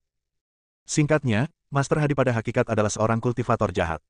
Dia menculik Gemi, jelas bukan dengan niat berbuat baik. Bolehkah aku tahu namamu? Tepat ketika kedua belah pihak tengah memikirkan urusan masing-masing, Guru Hadi bertanya. Fang Yu, jawab Fang Yu. Siapa gurumu? Tanya Guru Hadi lagi. Fang Yu menyipitkan matanya sedikit dan berkata, Sekte Tiandao. Mendengar nama ini, Guru Hadi sedikit mengernyit, merasa sedikit terkesan. Tetapi dia tidak memikirkannya terlalu dalam. Pada saat ini, dia diam-diam melafalkan mantra yang panjang dan tidak jelas di dalam hatinya. Dia pergi menanyai Fang Yu hanya untuk menunda waktu. Kau sangat kuat. Bahkan di zamanku, kau pasti sudah menjadi pemimpin, kata Master Hadi. Oh, zamanmu. Zaman apa kamu? Fang Yu mengangkat alisnya dan bertanya dengan heran. Masa saya, adalah masa ketika orang-orang berbakat bermunculan berbondong-bondong. Tidak ada apa-apanya dibandingkan dengan dunia seni bela diri saat ini. Berbicara tentang ini, wajah Guru Hadi dipenuhi rasa jijik. Para seniman bela diri yang disebut-sebut top di dunia seni bela diri saat ini sangat banyak di masa saya dan bahkan tidak dianggap layak untuk menjadi pusat perhatian. Fang Yu setuju dengan pernyataan ini. Kudengar dari Maria bahwa kau menghilang setelah mencapai puncak masa kesengsaraan. Apakah kau akhirnya naik ke surga? Tanya Fang Yu. Tentu saja, kata Guru Hadi. Setelah mencapai puncak tahap penyeberangan kesengsaraan, saya hanya butuh waktu kurang dari 5 tahun untuk berhasil naik. 5 tahun. Tapi ku dengar dari Maria, kau baru mengirim pesan kepada gurunya 10 tahun setelah kau menghilang. Kata Fang Yu sambil tersenyum tipis. Ekspresi Guru Hadi berubah. Dia tidak menyangka Maria benar-benar memberitahu Fang Yu tentang hal ini. Maria adalah murid generasi kelima, apa yang bisa dia ketahui? Saya meninggalkan wasiat ini dan mengasingkan diri untuk mencari pencerahan. Dalam waktu kurang dari 5 tahun, saya berhasil mencapai pencerahan dan langsung naik ke surga, kata Guru Hadi. Jadi, kau sekarang abadi, kata Fang Yu mengangkat alisnya.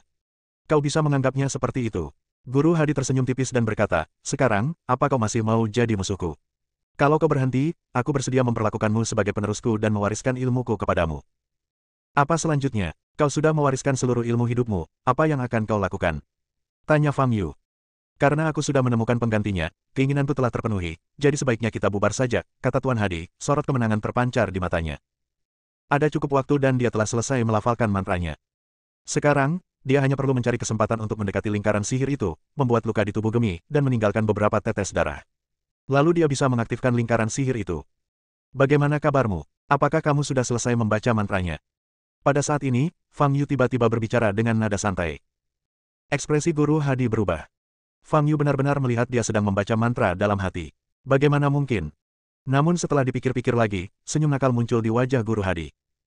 Mantra itu telah dibacakan dan Fang Yu tidak berdaya menghentikannya. Sekarang, dia hanya perlu membuat Gemi berdarah. Teleportasi spiritual. Sosok Guru Hadi berkelebat, dan dalam sekejap ia muncul di depan Gemi, puluhan meter jauhnya.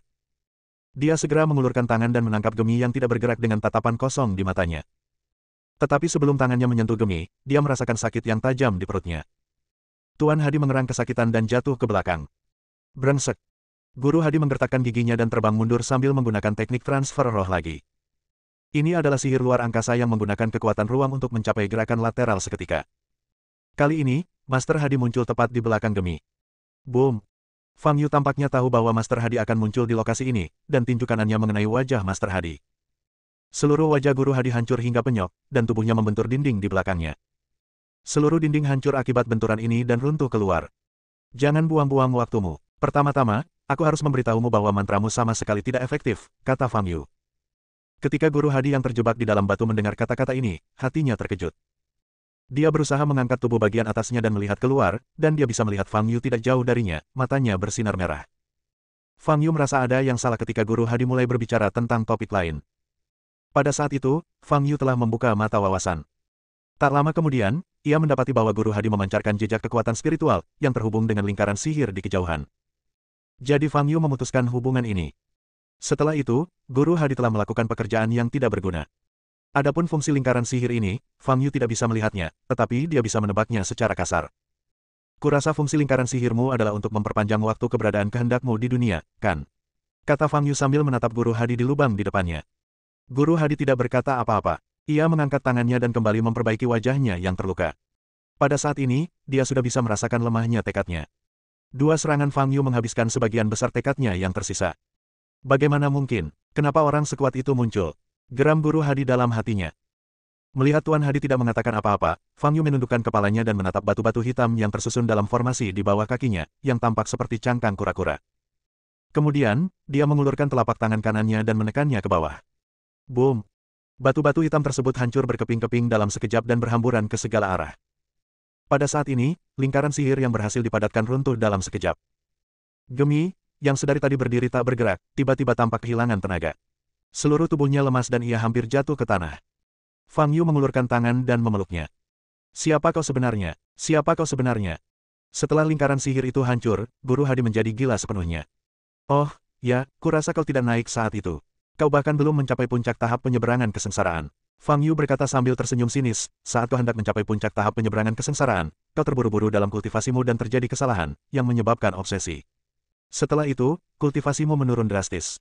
Karena tak mampu menerima kenyataan ini, kau menuangkan seluruh sisa kultivasimu ke dalam sebuah wasiat, yang menjadi dirimu saat ini. Aku telah menghancurkan semua harapanmu. Kamu pasti merasa sangat sedih. Aku akan membunuhmu. Aku akan membunuhmu. Teriak Guru Hadi tajam dan menyerbu ke arah Fang Yu. Dia mengepalkan tongkat roh hitam di tangannya dan mengayunkannya ke dahi Fang Yu. Fang Yu mengangkat lengan kanannya dan mengayunkannya ke depan. Boom! Tongkat jiwa hitam dan Guru Hadi terbang pada saat yang sama. Boom! Tuan Hadi jatuh ke padang pasir di luar ruang rahasia dengan suara teredam. Debu beterbangan dan Guru Hadi terdiam. Pada saat ini, Tenzin dan Maria keduanya berdiri.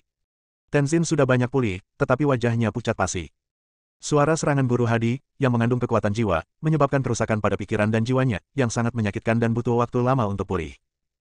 Maria menatap Guru Hadi yang terbaring tak jauh dan tertutup debu, dengan tatapan yang sangat rumit di matanya.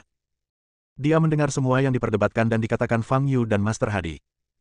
Dia tidak percaya bahwa guru yang dikaguminya dan dirindukannya sejak bergabung dengan Sekte Bunga dan Kupu-Kupu adalah orang yang begitu jahat. Bagaimana caranya? Guru dengan jelas mengatakan bahwa Grandmaster adalah orang yang sangat baik. Pada saat ini, Fang Yu berjalan keluar dari ruang rahasia dengan gemi di satu tangan. Dia memandang debu tak jauh darinya dan mengangkat tangan kanannya. Hari sudah mulai malam, dia harus menyelesaikan masalah ini dan membawa gemi pergi. Maria, selamatkan aku. Pada saat ini, Guru Hadi menjerit kesakitan memohon belas kasihan. Maria menggigil seluruh tubuhnya dan wajahnya berubah pucat. Fang Yu melirik Maria dan berkata, tidak ada yang bisa diselamatkan. Dia hanya sebuah wasiat, bukan nyawa. Lagi pula, bahkan jika aku tidak bertindak sekarang, dia tidak akan bisa bertahan lebih lama lagi. Dia pada akhirnya akan lenyap. Bab 696, Fang Yu, selamatkan aku. Maria, akulah guru besarmu. Gurumu adalah murid utamaku. Jika kau tidak menyelamatkanku, itu akan menjadi pengkhianatan besar. Suara Guru Hadi terdengar dari balik debu. Mata Maria dipenuhi keraguan dan kebimbangan. Fang Yu menatap Maria dan berkata, kau berinisiatif membawaku ke sini, dan itu sangat membantuku. Jika kau benar-benar ingin menyelamatkan majikanmu yang menyebalkan itu, aku bisa menahan diri dan menganggapnya sebagai bantuan untukmu. Tapi ku ingatkan kau, guru besarmu bukan orang baik. Kalau kau menyelamatkannya, siapa tahu apa yang akan dia lakukan padamu. Jangan dengarkan omong kosongnya. Kau adalah murid Sekte Bunga dan Kupu-Kupu, meskipun kau penerusku. Bagaimana mungkin aku menyerang penerusku? Teriak Guru Hadi dengan keras, menyela Fang Yu. Fang Yu menyipitkan matanya sedikit, menatap Maria, dan berhenti berbicara. Maria mengepalkan tangannya, merasa sangat bimbang. Di satu sisi, dia sudah tahu bahwa tuannya memang bukan orang baik, bahkan bisa dikatakan seorang kultivator jahat. Namun di sisi lain, Guru Hadi adalah pendiri Sekte Bunga dan Kupu-Kupu, guru dari gurunya, dan guru besarnya. Ini adalah fakta yang tidak dapat diubah. Maria, apa kau ingin mengkhianati guru dan leluhurmu? Kalau kau melakukan ini, kau akan dipaku di tiang rasa malu. Pada saat ini, Guru Hadi berteriak lagi. Maria gemetar seluruh tubuhnya saat mendengar kata ini. Dia menatap Fang Yu, membungkuk, dan berkata, terima kasih. Karena tidak membunuhku. Fang Yu menatap Maria, mengangguk, dan berkata, baiklah, ini pilihanmu. Selamat tinggal. Fang Yu memegang gemi yang tak sadarkan diri di tangan kirinya, menatap Tenzin yang berdiri di sampingnya, dan memberi isyarat untuk pergi. Tenzin mengangguk dan segera mengikutinya. Maria memperhatikan Fang Yu dan Tenzin pergi hingga sosok mereka menghilang dari pandangannya. Maria, kemarilah dan bantu aku. Sosok Master Hadi terdengar dari lubang di depan. Maria menarik napas dalam-dalam dan perlahan berjalan menuju lubang. Guru Hadi berbaring di dalam lubang. Tetapi saat ini, seluruh tubuhnya bengkok dan dia tampak sangat menyeramkan. Maria berjongkok, mengulurkan tangan dan meraih tangan Guru Hadi, lalu menariknya keluar dari lubang. Dia sedang dalam suasana hati yang rumit dan tidak menyadari bahwa Guru Hadi masih memegang tongkat jiwa hitam di tangan kirinya. Maria, terima kasih banyak, kata Guru Hadi. Tidak perlu, Tuan, Maria menjawab tanpa sadar. Sekarang, dia tidak tahu sikap apa yang harus diambil saat berbicara dengan Guru Hadi. Tapi itu persis seperti apa yang dikatakan Fang Yu. Bagaimanapun, itu hanya kemauan dan akan segera hilang. Dia sebenarnya tidak perlu terlalu khawatir. Namun pada saat ini, sebuah cahaya memancar dari tubuh Guru Hadi, yang ditarik oleh Maria. Sesaat kemudian, sosoknya muncul. Itu persis seperti penampilan Maria.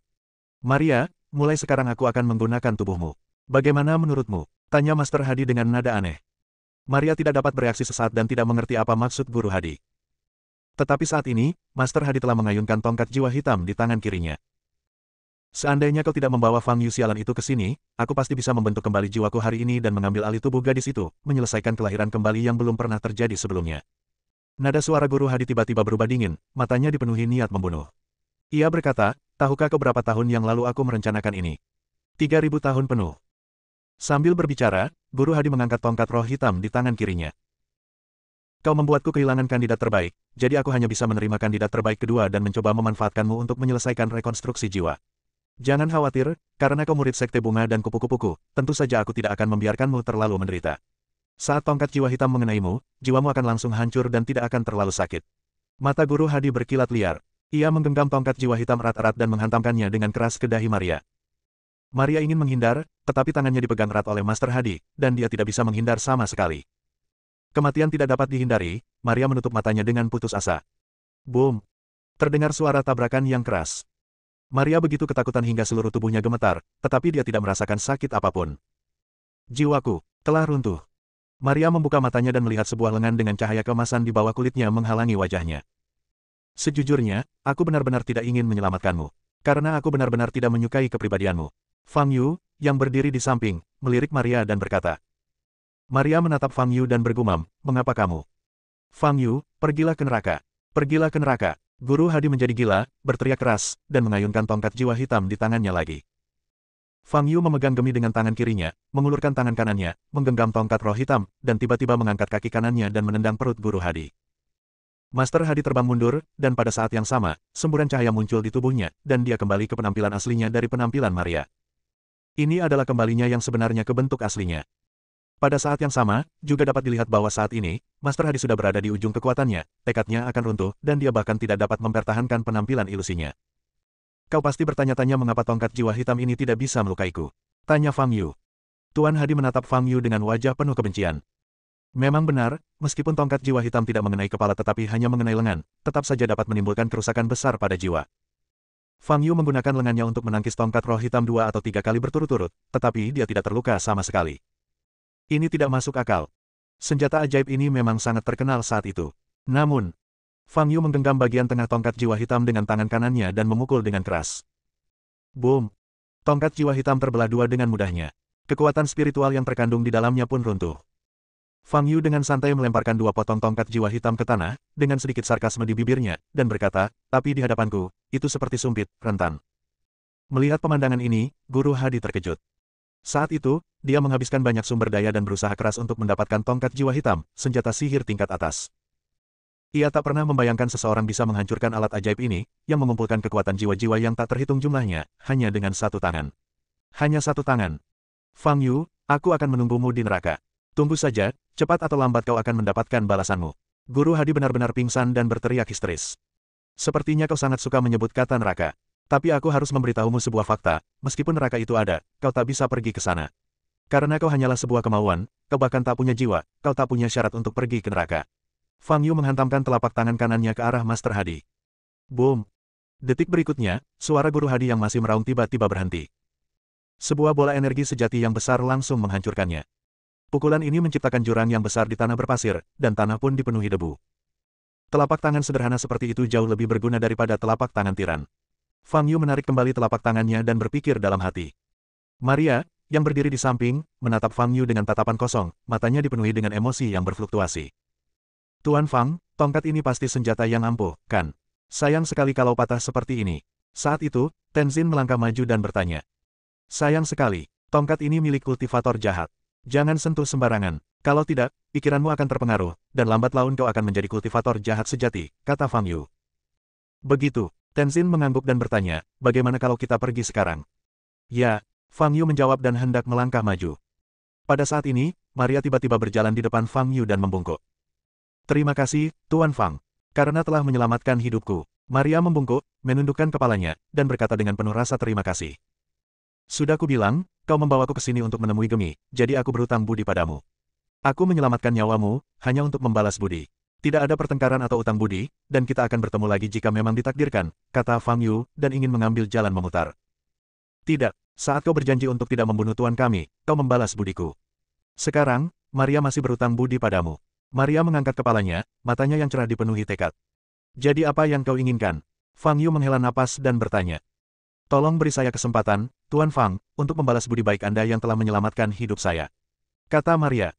Mendengar ini, Fang Yu menatap Tenzin di depannya dan berkata, mengapa dia sama denganmu? Tuan Fang, saya rasa kami berdua melakukan hal yang benar. Jika Anda berutang budi kepada seseorang, Anda harus membalasnya. Kata Tenzin dengan ekspresi tegas di wajahnya. Fang Yu menyentuh kepalanya dan menatap dua orang di depannya dengan ekspresi penuh tekad. Ia tak tahu harus berkata apa untuk sesaat. Tuan Fang, mulai sekarang, saya bersedia melayani Anda dan mencapai apapun. Kata Maria. Sama seperti kamu melayani Brendan yang lainnya, kan? Kata Fang Yu sambil tersenyum. Petik 2 titik titik titik. Ya, melihat ekspresi Fang Yu, mata Maria berkilat malu, dan ia menjelaskan dengan suara pelan, Tuan Fang, saya tahu apa yang mereka minta saya lakukan bukanlah hal yang baik. Tapi saya tidak bisa menolak. Karena ketika saya baru saja bangun. Engah. Saat Maria berbicara, Gemi, yang pingsan dalam pelukan Fang Yu, tiba-tiba muntah darah. Mata Fang Yu sedikit berubah, dan dia menundukkan kepalanya untuk memeriksa kondisi Gemi. Bulu matanya yang panjang bergetar sedikit. Lalu, Gemi membuka matanya. Tetapi saat ini, matanya benar-benar gelap dan tidak ada bagian putih yang terlihat. Fang Yu, selamatkan aku. Gemi mengangkat tangan kecilnya yang lembut dan tampak mengerahkan seluruh tenaganya untuk meraih pakaian di dada Fang Yu. Bab 697, Kesempurnaan Jiwa. Setelah memegangnya cukup lama, tangan kecil Gemi terjatuh lagi, matanya terpejam dan alisnya berkerut. Darah masih mengalir dari sudut mulutnya, dan wajahnya sepucat kertas. Wajahnya yang tadinya cantik ini membuat orang-orang patah hati. Terutama ketika mereka melihat mata sehitam obsidian itu, ekspresi Maria dan Tenzin berubah. Sihir macam apa yang bisa menyebabkan bola mata seseorang terlihat seperti ini? Tatapan Fang Yu serius. Ia melihat sekeliling, lalu membaringkan Gemi di pasir kuning di tanah. Awalnya, dia mengira Gemi baik-baik saja dan ingin membawanya kembali ke Nandu terlebih dahulu, lalu memeriksa situasinya. Tetapi sekarang tampaknya situasi Gemi tidak seoptimis yang dibayangkan. Meskipun lingkaran sihir yang dibuat oleh Master Hadi tidak diaktifkan pada akhirnya, saya khawatir Gemi telah dilukai olehnya melalui cara lain sebelumnya. Setelah membiarkan Gemi berbaring rata di tanah, Fang Yu menempelkan tangan kirinya di dahi Gemi. Seluruh tubuh Gemi panas, dan suhu tubuhnya telah lama melampaui kisaran normal. Untuk mencegah Gemi yang lemah menderita cedera sekunder, Fang Yu tidak menggunakan ki sejati, tetapi menggunakan indera spiritualnya untuk memindai seluruh tubuh Gemi. Melihat situasi di meridian Gemi, Fang Yu tertegun. Ki sejati mengalir normal di meridian. Sudah lama sekali sejak terakhir kali aku melihatnya. Tapi gadis ini sudah mencapai tahap Jindan. Fang Yu merasa terharu saat melihat ramuan emas di tubuh Gemi. Dia menghabiskan waktu 5.000 tahun dan masih belum mencapai tahap pembangunan fondasi. Dan gadis Gemi ini, yang bahkan belum berusia 10 tahun, telah mencapai suatu tingkatan yang tidak dapat dicapai oleh banyak kultivator seumur hidup mereka. Namun, melihat meridian Gemi, tidak ada yang istimewa.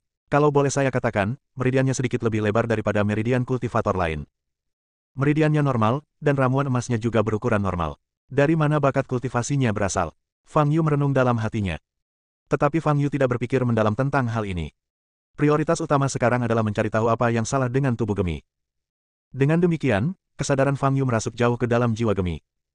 Begitu kesadarannya memasuki jiwa Gemi, Fang Yu belum melihat apapun, tetapi rasa keakraban yang tak dapat dijelaskan itu tiba-tiba muncul dan memenuhi otaknya. Rasa keakraban ini mulai muncul saat Fang Yu pertama kali bertemu Gemi. Tetapi sampai sekarang, Fang Yu tidak dapat mengetahui dari mana datangnya perasaan familiar ini. Tak ada gambaran Gemi dalam ingatannya, dan dilihat dari usianya, mustahil baginya untuk pernah mengenal Gemi sebelumnya. Tapi perasaan familiar ini masih ada. Ini bukan ilusi. Oleh karena itu, rasa keakraban ini membuat Fang Yu merasa tidak nyaman. Tujuan utamanya sekarang adalah menyelamatkan orang-orang. Fang Yu segera menyingkirkan semua gangguan dan menggunakan indera spiritualnya untuk memeriksa kondisi jiwa Gemi. Selama proses ini, alis Fang Yu berkerut, dan menjadi semakin kencang. Melihat ekspresi Fang Yu, Maria dan Tenzin saling memandang dengan ekspresi yang sangat serius. Jelas, situasinya lebih buruk dari yang dibayangkan. Terutama Maria, tangannya terkepal dan matanya gugup. Gemi disakiti oleh tuannya dan menjadi seperti ini, jadi dia juga bertanggung jawab. Jika Gemi benar-benar tidak dapat disembuhkan, hati nurani Maria akan terkutuk seumur hidupnya. Setelah beberapa saat, Fang Yu melepaskan tangan kirinya dari dahi Gemi dan duduk di tanah dengan cemberut dan ekspresi bingung di wajahnya.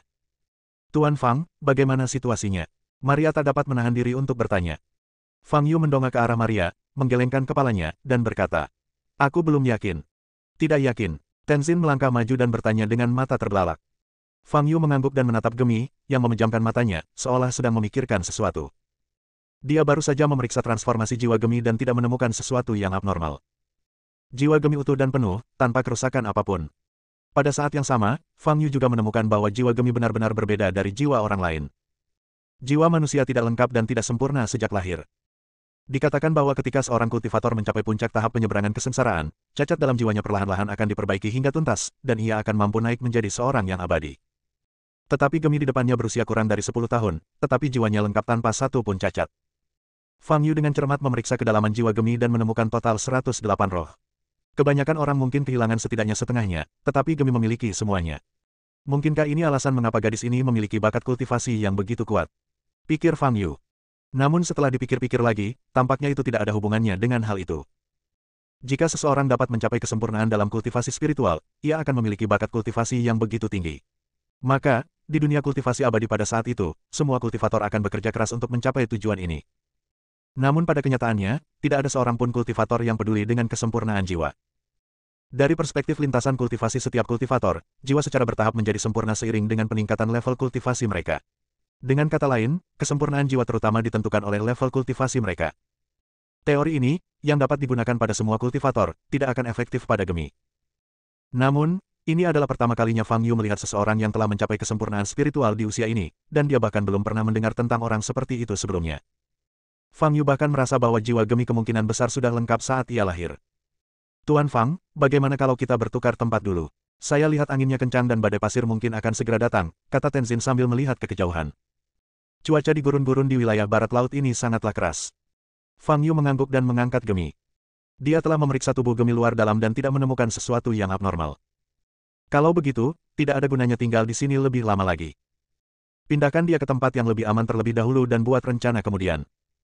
Fang Yu memeluk Gemi dan mengaktifkan cincin halus di jari kanannya. Bas! Cincin halus itu bersinar dengan cahaya. Tenzin segera melangkah maju dan meletakkan tangannya di bahu Fang Yu. Fang Yu menatap Maria dan berkata, jika kau ingin ikut, lingkarkan lenganmu di bahuku. Maria segera melangkah maju dan meletakkan tangan kirinya di bahu kanan Fang Yu. Cahaya biru yang kuat muncul di cincin halus itu, dan kekuatan ruang yang dahsyat menyelimuti keempat orang itu termasuk Fang Yu. Wus! Sedetik kemudian kelompok itu menghilang pada saat yang sama. Daerah Huaibei, di dalam apartemen Nandu. 4 orang muncul di ruang tamu apartemen itu. Karena terlalu banyak orang yang diteleportasi kali ini, saluran transmisi menjadi sangat tidak stabil selama proses transmisi. Oleh karena itu, begitu dia kembali ke tanah, Tenzin langsung jatuh ke tanah, dan Maria juga menutupi kepalanya, terhuyung-huyung, hampir jatuh.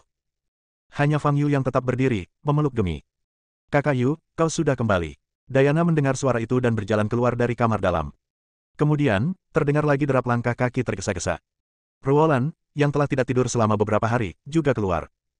Melihat Gemi dalam pelukan Fang Yu, Ruolan yang tampak sangat lelah, sangat gembira dan segera berlari ke depan. Gemi, Ruolan mengulurkan tangannya, ingin menyentuh Gemi. Gemi belum keluar dari bahaya, kata Fang Yu saat ini. Bahaya, Ruolan menggigil, menatap Fang Yu, dan bertanya dengan suara gemetar, Gemi. Ada apa? Aku belum tahu apa yang terjadi padanya. Butuh waktu, kata Fang Yu. Ruolan menatap Gemi dengan wajah pucat. Bagaimana kabar tuanku dan yang lainnya? Ruolan bertanya dengan bibir gemetar. Fang Yu melirik Diana. Awalnya dia mengira Diana akan menjelaskan situasi tersebut pada Ruolan, tetapi dia tidak menyangka kalau Ruolan tidak melakukannya. Saat Diana menatap mata Fang Yu, dia menggelengkan kepalanya, memberi isyarat kepada Fang Yu untuk tidak mengatakan yang sebenarnya. Mengingat suasana hati Ruolan saat ini, jika dia tahu bahwa gurunya dan keempat saudara senior dan juniornya telah meninggal, dia mungkin akan pingsan. Tuanmu dan keempat orang lainnya semuanya terbunuh di hutan terpencil di perbatasan antara wilayah barat laut dan tengah, kata Fang Yu. Mendengar berita itu, Ruolan seperti tersambar petir. Ia tak bisa berkata apa-apa, kelopak matanya terkulai, dan ia langsung pingsan. Diana segera menopang Ruolan yang pingsan. Sesulit apapun menerimanya, itu memang kenyataan. Cepat atau lambat dia akan tahu, kata Fang Yu. Kalau kamu punya waktu, ajak dia ke kebun sayur di Taman Ekologi. Dia akan tinggal di sana sebentar dan bisa cepat pulih. Baiklah, aku akan segera membawanya ke sana setelah dia bangun. Diana membantu Ruolan dan berjalan menuju kamar dalam. Fang Yu menggendong Gemi ke kamarnya dan membaringkannya di tempat tidur. Bab 698, Kelainan Darah. Tuan Fang, apakah ada yang bisa saya bantu? Maria berdiri di luar ruangan, tangannya terkepal, matanya penuh rasa bersalah dan sedih. Melihat kesedihan Ruolan, dia mengerti betapa mengerikan hal yang telah dilakukan gurunya, Guru Hadi. Sekarang tuannya telah tiada, menjadi tanggung jawabnya untuk membayar kesalahan ini. Belum, kamu bisa duduk di luar sebentar, kata Fang Yu, tutup pintunya dan usahakan jangan berisik. Maria mengangguk, menutup pintu dan berjalan keluar. Duduk di sofa, Maria merasa sedikit linglung. Tenzin duduk di samping, menutup matanya dan beristirahat. Diana keluar dari ruang dalam dan melihat Maria dengan kerudung menutupi wajahnya, jadi dia berjalan menghampirinya dan duduk. Halo, nama saya Diana, dan saya teman saudara Yu. Situasinya agak mendesak tadi, jadi saya tidak sempat menyapa Anda, kata Diana dengan senyum tipis dan lembut. Halo, namaku Maria, jawab Maria segera. Kenapa kamu kembali dengan kakak Yu? Tanya Diana penasaran. Maria tidak tahu bagaimana menjawab pertanyaan ini untuk sesaat. Biar saya jelaskan situasinya, Nona Su. Saat itu, Tenzin, yang duduk di sebelahnya, membuka matanya dan berkata. Kalau begitu aku harus merepotkan Tuan Bai. Kita bicara sepelan mungkin, kata Diana. Di dalam ruangan, Fang Yu menggunakan indera spiritualnya lagi untuk memeriksa situasi di dalam tubuh Gemi. Kali ini tidak ditemukan kelainan.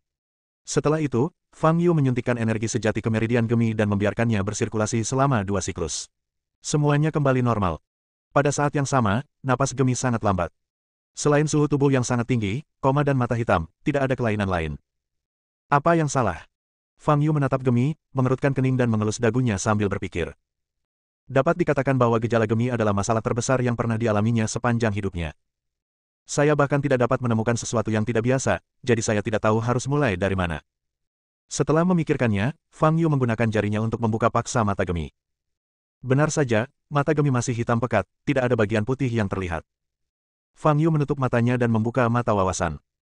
Pupil matanya bersinar merah, dan tubuh gemi dalam penglihatannya disempurnakan menjadi kumpulan berbagai hukum dan energi. Seperti dugaan Fang Yu, hanya dengan melihatnya seperti ini, dia tidak melihat adanya masalah pada tubuh gemi. Bagaimana itu mungkin? Fang Yu bingung dan memperbesar pandangannya lebih dekat. Pada saat ini, dia tiba-tiba menyadari bahwa darah yang mengalir di pembuluh darah gemi mendidih. Jika diperbesar lagi, Anda dapat melihat darah berubah menjadi partikel. Partikel-partikel ini berada dalam keadaan gerak yang kacau dan tampak menata ulang diri mereka sendiri. Apa yang terjadi? Rune putih di pupil Fang Yu berputar cepat, dan penglihatannya melebar hingga ekstrim. Pada saat ini, ada lebih dari 10 partikel di bidang penglihatannya. Partikel-partikel ini berwarna abu-abu muda dan berada dalam keadaan melompat, terus-menerus mengubah posisi satu sama lain. Ini adalah keadaan yang paling mikroskopis, dan sudah terlihat sangat kacau. Belum lagi membesar-besarkan situasi ini ke seluruh darah di tubuh gemi. Pada dasarnya dapat dipastikan bahwa gemi mengalami koma karena kondisi ini dalam darahnya. Tetapi kita masih perlu memikirkan mengapa situasi ini terjadi. Mungkinkah Tuan Hadi telah merusak darah gemi sebelumnya? Itu mungkin. Tetapi tidak ada gunanya mencari tahu siapa yang menyebabkan situasi ini sekarang. Yang perlu dilakukan adalah menghentikan situasi ini. Darah selalu dalam keadaan mendidih dan kacau, dan kerusakan pada tubuh manusia sendiri tidak perlu dikatakan lagi. Gunakan kekuatan mata wawasan untuk memaksa partikel-partikel ini berhenti. Fang Yu mencoba melakukannya, tetapi setelah beberapa saat ia menyadari bahwa itu adalah tugas yang mustahil. Darah gemi terdiri dari sedikitnya puluhan miliar, atau bahkan ratusan miliar partikel. Dari perspektif mikroskopis, sulit membayangkan berapa lama waktu yang dibutuhkan untuk mengendalikan partikel satu persatu. Metode ini hanya dapat ditolak.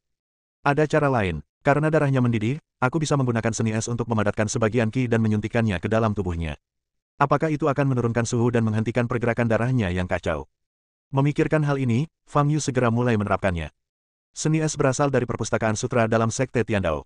Ini hanyalah metode mental tingkat menengah dengan persyaratan yang sangat rendah. Fang Yu mengangkat telapak tangan kanannya dan melafalkan mantra sihir dalam hati. Seketika, bola energi sejati berwarna biru muda muncul di telapak tangan kanannya. Fang Yu perlahan menempelkan telapak tangannya di dahi gemi. Energi sejati yang dingin memasuki tubuh gemi, pertama-tama beredar melalui meridiannya, dan kemudian menyebar ke seluruh tubuhnya. Namun, saat energi es sejati menyentuh pembuluh darah gemi, energi itu langsung menghilang. Keruntuhan ini tampaknya disebabkan oleh suhu tinggi yang dipancarkan dari pembuluh darah, yang menguapkan ki sejati yang dingin. Namun, kali ini Fang Yu hanya menggunakannya sebagai percobaan, jadi dinginnya ki sejati es tidak terlalu tinggi. Kita hanya bisa mencobanya. Fang Yu menyipitkan matanya sedikit, menekan telapak tangan kanannya erat-erat ke dahi gemi, dan mengaktifkan seni es lagi. Kali ini, dia menuangkan energi es ke tubuh gemi, dan rasa dingin itu mencapai titik beku. Secara umum, level ini cukup untuk membekukan orang normal menjadi es. Tetapi Fang Yu tidak menyangka bahwa ketika energi es sejati menyentuh pembuluh darah gemi lagi, energi itu tetap menghilang. Baru saat itulah Fang Yu menyadari bahwa masalahnya bukan pada suhu, melainkan pada energi tak terlihat di tubuh gemi yang melindungi pembuluh darahnya. Fang Yu tidak terlalu terkejut dengan hal ini. Karena gemi memiliki bakat yang luar biasa, wajar jika dia memiliki rahasia dalam tubuhnya. Tetapi apapun yang terjadi, Fang Yu sekarang sedikit tidak berdaya. Ini masalah darah. Kalau bukan masalah fisik, berarti ini masalah garis keturunan, pikir Fang Yu dalam hati. Fang Yu ingat saat pertama kali bertemu gemi, dia mendengar gemi berbicara tentang pengalaman hidupnya. Dia adalah seorang yatim piatu dan diadopsi oleh Viva dari Sekte Zenyuan sejak dia masih muda. Kalau begitu, keluarga gemi tidak mungkin ditemukan. Gemi bahkan tidak memiliki nama lengkap, ia hanya dipanggil gemi dengan nama panggilannya. Sungguh sakit kepala. Fang Yu mendesah dan menepuk dahinya. Melihat kondisi gemi saat ini, masalahnya pasti ada pada darahnya. Tidak mungkin untuk menentukan apakah kondisi dalam darah ini jinak atau ganas. Fang Yu punya firasat bahwa jika dia bisa mengetahui kondisi darah gemi, itu mungkin menjelaskan mengapa dia merasa akrab dengannya. Sepertinya aku perlu meminta bantuan. Mata Fang Yu berkilat. Prestasinya dalam keterampilan medis hanya dapat dianggap sebagai tingkat pemula dalam dunia kultivasi abadi saat itu. Pada masa itu, banyak kultivator yang memasuki Dao melalui pengobatan lebih kuat dari Fang Yu. Tetapi setelah bertahun-tahun akumulasi, keterampilan medis Fang Yu pastinya termasuk yang terbaik di dunia saat ini. Karena ini yang teratas, ini bukan yang pertama. Dalam pikiran Fang Yu, dokter terbaik saat ini bukanlah Mendiang Zubar maupun Zhenren dari Sekte Wan Chao, yang diakui dunia seni bela diri saat ini. Keterampilan medis terbaik sesungguhnya berasal dari orang lain. Tanpa basa-basi lagi, Fang Yu menggendong Gemi dan berjalan keluar ruangan. Ketiga orang yang berbicara dengan suara pelan itu berdiri pada saat yang sama dan menatap Fang Yu. Kakak Yu. Tuan Fang. Diana dan Maria bertanya pada saat yang sama.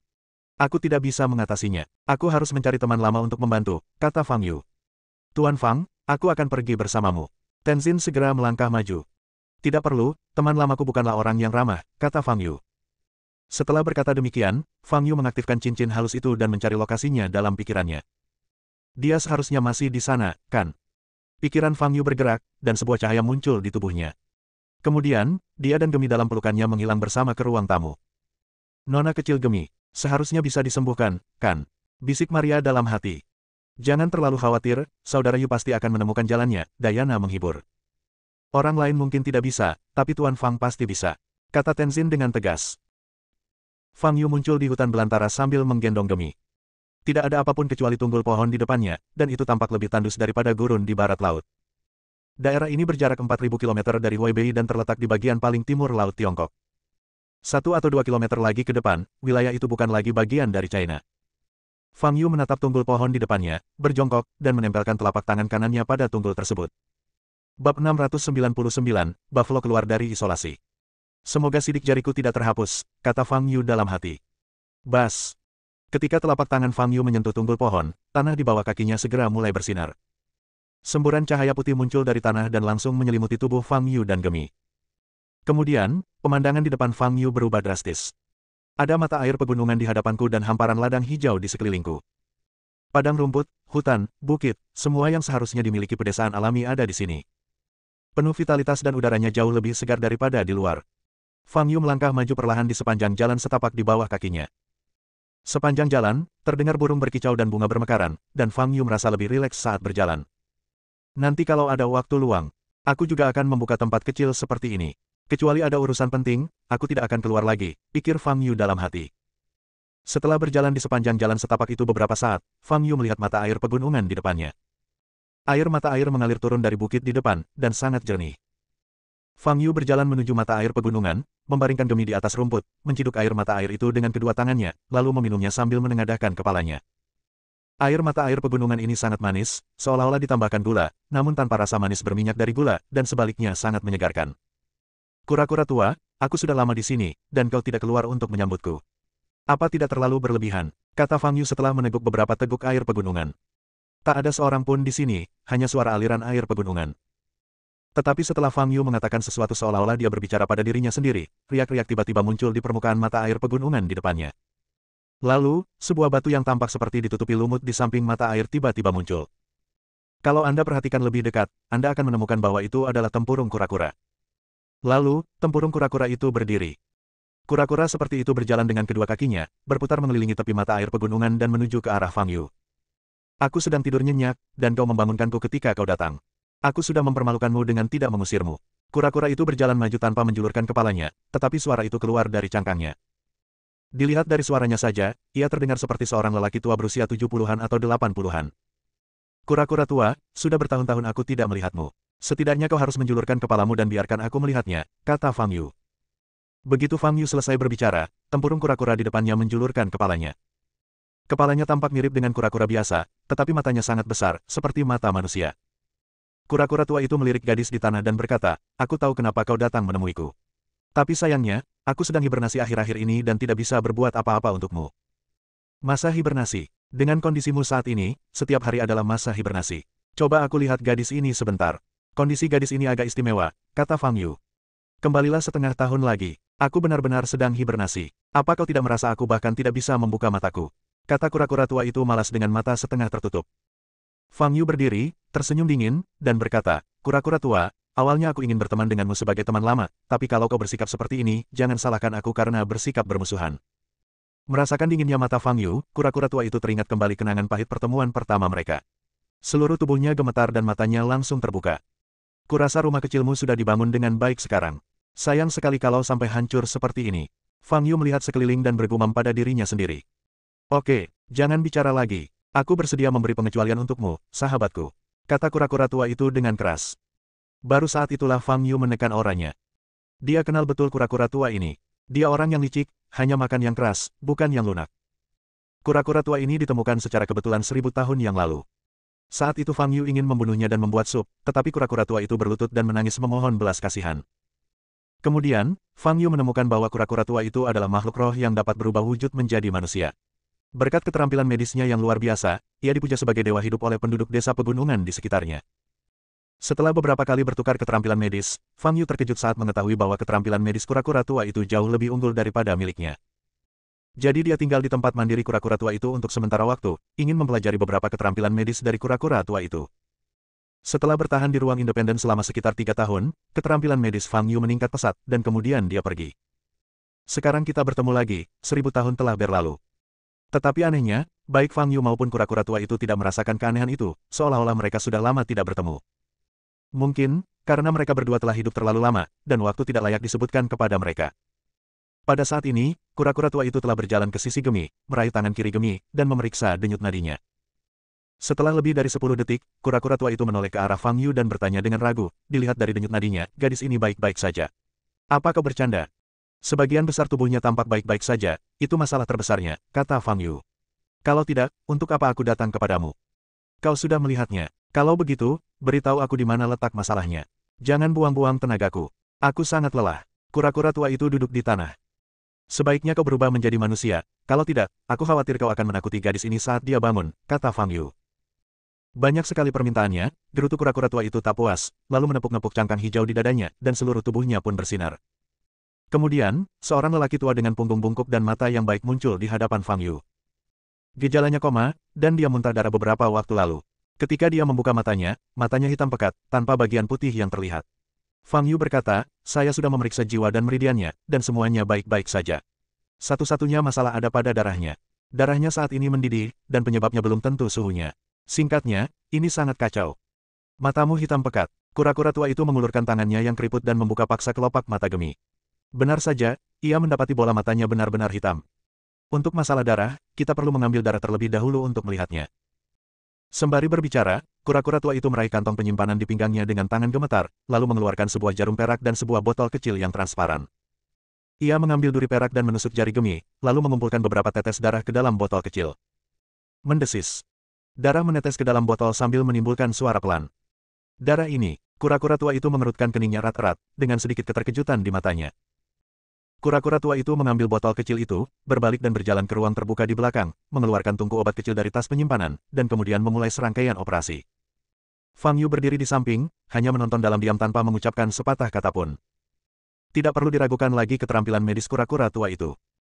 Sekitar setengah jam kemudian, beberapa tetes darah dalam botol telah dibagi menjadi beberapa bagian oleh kura-kura tua dan diletakkan di atas kertas putih untuk mengamati komposisinya.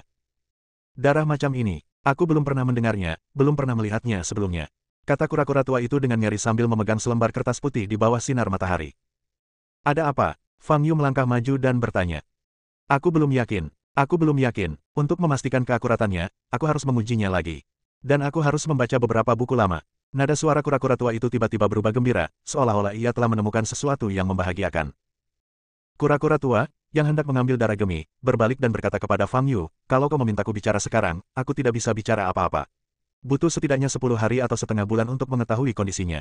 Kau bisa pergi dulu dan jangan ganggu aku. Fang Yu menatap kura-kura tua itu, menyipitkan matanya, dan berkata, kalau begitu, kau harus serius. Ini temanku. Jangan khawatir, dalam situasi ini.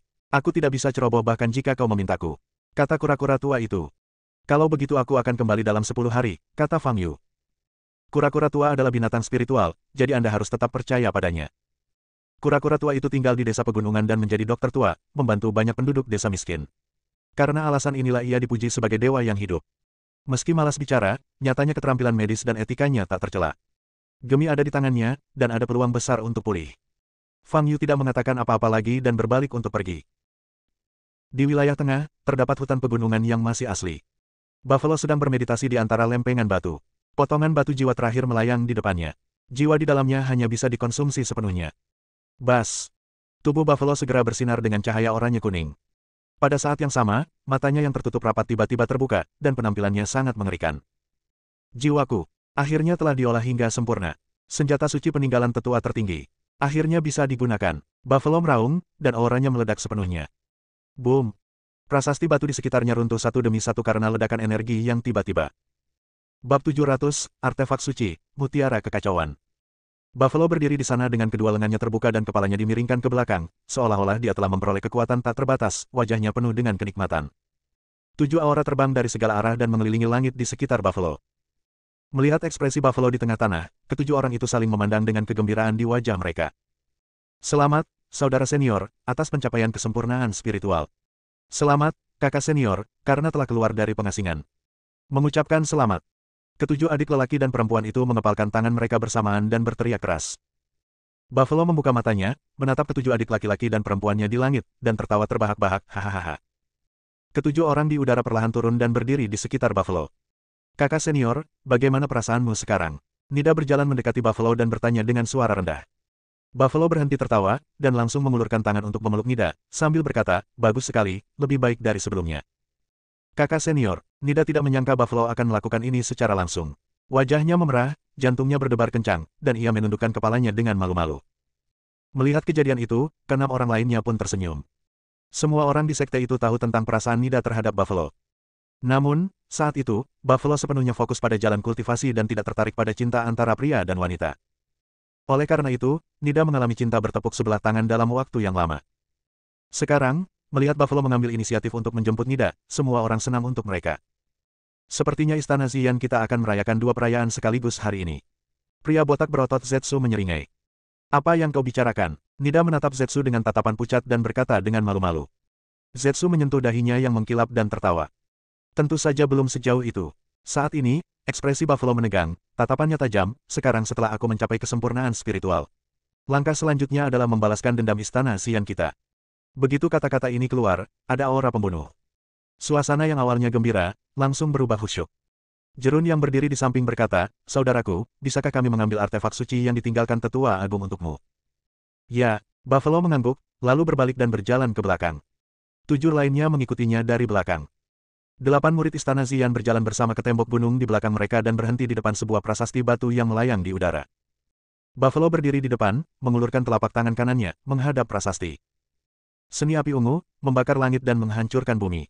Buffalo meludahkan 8 karakter dingin, dan api ungu yang berkobar segera menyala di telapak tangan kanannya. Pada saat yang sama, lempengan batu yang tergantung di udara juga terkena dampaknya dan mulai terbakar. Boom! Aura agung meledak dari prasasti batu itu. 7 orang di belakang Buffalo wajah berubah dan mereka mundur satu demi satu. Keluarlah, aku butuh bantuanmu sekarang. Teriak Buffalo dingin, sambil perlahan menarik tangan kanannya. Boom! Aura yang kuat menyebabkan tanah di sekitarnya bergetar hebat. Pada saat yang sama, garis bulat kecil muncul di lempengan batu yang tergantung di udara dan terbakar dengan api ungu. Angin kencang bertiup di antara lembah-lembah. Semuanya, tolong cari tempat bersembunyi sementara untuk menghindari cedera. Teriak Chenmu keras dan bersembunyi di pinggir. Raut wajah ke-6 orang lainnya berubah serius dan mereka segera mencari tempat berlindung di dekatnya. Tidak lama setelah angin kencang mulai bertiup, awan gelap berkumpul di langit di atas lembah. Langit yang awalnya cerah dan terang, berubah redup. Retakan. Kilatan petir biru menyambar langit. Di depan prasasti itu, tatapan mata Buffalo tajam dan wajahnya sangat serius, sementara tangan kanannya masih perlahan ditarik ke belakang. Garis besar objek di dalam prasasti batu itu sudah sangat jelas, tetapi belum terungkap sepenuhnya. Tetapi hal ini telah menyebabkan dunia berubah warna. Murid-murid Istana Xian yang bersembunyi di belakang semuanya memasang ekspresi ngeri di wajah mereka. Alat ajaib macam apa yang ditinggalkan tetua agung untuk mereka? Ah! Di depan prasasti itu, Buffalo meraung marah, urat-urat dahinya menyembul keluar, dan dia menarik tangan kanannya dengan sekuat tenaga. Artefak suci di dalam prasasti batu itu seperti tersedot oleh sesuatu, dan sangat sulit untuk mengeluarkannya. Tetapi sekarang sudah sampai pada titik ini, Buffalo tidak bisa menyerah. Dia harus mengambil artefak suci itu. Dia harus menjadi pemegang artefak suci itu dan membalaskan dendam Istana Xian. Kekuatan Buffalo meningkat hingga ekstrim, dan objek bulat di prasasti batu itu akhirnya setengah terbuka. Boom! Petir ungu besar menyambar di langit. Keluarlah, padaku. Buffalo meraung, dan seluruh energi di tubuhnya meledak.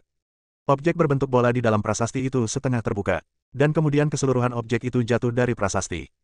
Boom! Pada saat ini, sebelum siapapun bisa merasa bahagia, sebuah petir ungu besar tiba-tiba turun dari langit.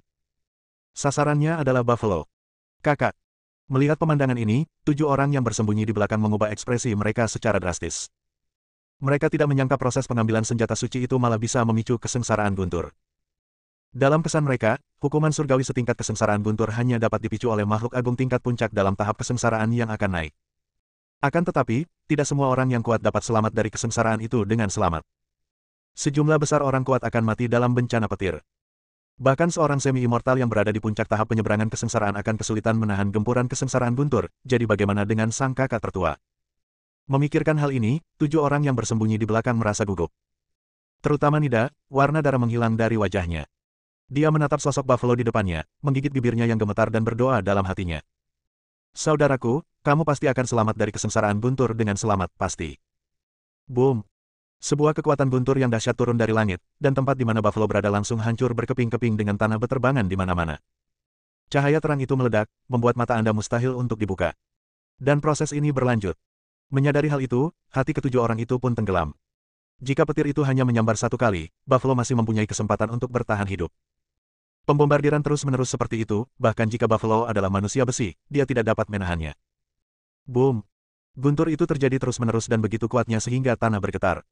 Setelah sekitar 15 detik, cahayanya tiba-tiba meredup drastis. 7 orang dari istana Ziyan di belakang segera menoleh dan melihat ke depan. Ketika mereka melihat ini, mereka semua tercengang. Berbeda dengan apa yang mereka bayangkan. Guntur yang jatuh dari langit tidak menyambar Buffalo. Petir itu menyambar bola seukuran kepalan tangan yang baru saja dikeluarkan dari loh batu. Objek berbentuk bola ini dikelilingi oleh perisai cahaya berwarna abu-abu untuk menahan Guntur. Selama proses ini, perisai cahaya abu-abu terus mengembang, perlahan-lahan mendorong Guntur kembali ke langit. Buffalo berdiri di sana, matanya terbuka lebar, menatap benda bulat yang terbungkus dalam perisai, matanya penuh kegembiraan. Setelah sekitar 30 detik berikutnya, Guntur di langit tiba-tiba berhenti. Boom! Terdengar suara Guntur yang keras, seolah-olah Tuhan sedang mengungkapkan ketidakpuasannya. Setelah itu, tidak ada lagi Guntur. Awan gelap di langit perlahan menghilang. Dan benda bulat itu pun menampakkan wujud aslinya. Ini adalah manik abu-abu, tetapi bukan benda padat. Sebaliknya, ia terdiri dari gas abu-abu yang terus-menerus menyembur keluar dan berdifusi dari bagian tengahnya. Jika Anda perhatikan lebih dekat, Anda akan merasakan bahwa manik-manik ini tampak seperti mata badai kecil. 7 orang dari istana Ziyan di belakang maju ke depan. Kakak senior, ini. Jerun menelan ludah dan menatap manik-manik di udara. Ini adalah artefak suci yang ditinggalkan oleh tetua tertinggi. Mutiara Kekacauan. Tetua Agung tidak punya kesempatan untuk menggunakannya saat itu. Tapi hari ini, kita punya kesempatan. Aku akan menggantikannya, menjadi penguasa Mutiara Kekacauan, dan membalaskan dendam Istana Api Ungu. Buffalo berteriak sambil membuka lengannya. Sekarang, dia akan menerima kekuatan Chaos Orb. Bas! Buffalo diam-diam melafalkan mantra itu dalam benaknya, dan Mutiara Kekacauan yang melayang di udara segera bergerak. Ia terbang cepat ke dada Buffalo. Tubuh Buffalo memancarkan cahaya jingga, yang melambangkan kesempurnaan jiwanya. Mutiara Kekacauan perlahan mendekati dada Buffalo. Tetapi ketika Mutiara Kekacauan menyentuh dada Buffalo, seluruh tubuh Buffalo bergetar. Kakak senior, wajah Nida berubah dan dia ingin maju. Tetapi pada saat ini, Mutiara Kekacauan tiba-tiba memasuki tubuh Buffalo. Boom! Tubuh Buffalo segera mengeluarkan kekuatan yang sangat dahsyat, menyebar ke segala arah. 7 orang dari istana Ziyan yang berdiri di belakangnya sama sekali tidak siap dan semuanya terpental mundur sambil memuntahkan darah. Ah! Buffalo mengeluarkan raungan gila, dan gas abu-abu keluar dari tubuhnya. Boom! Auranya terus meningkat, seolah tak ada batasnya. Ketujuh orang yang tergeletak di tanah di kejauhan merasakan gelombang tekanan luar biasa, yang menyesakkan. Bersambung.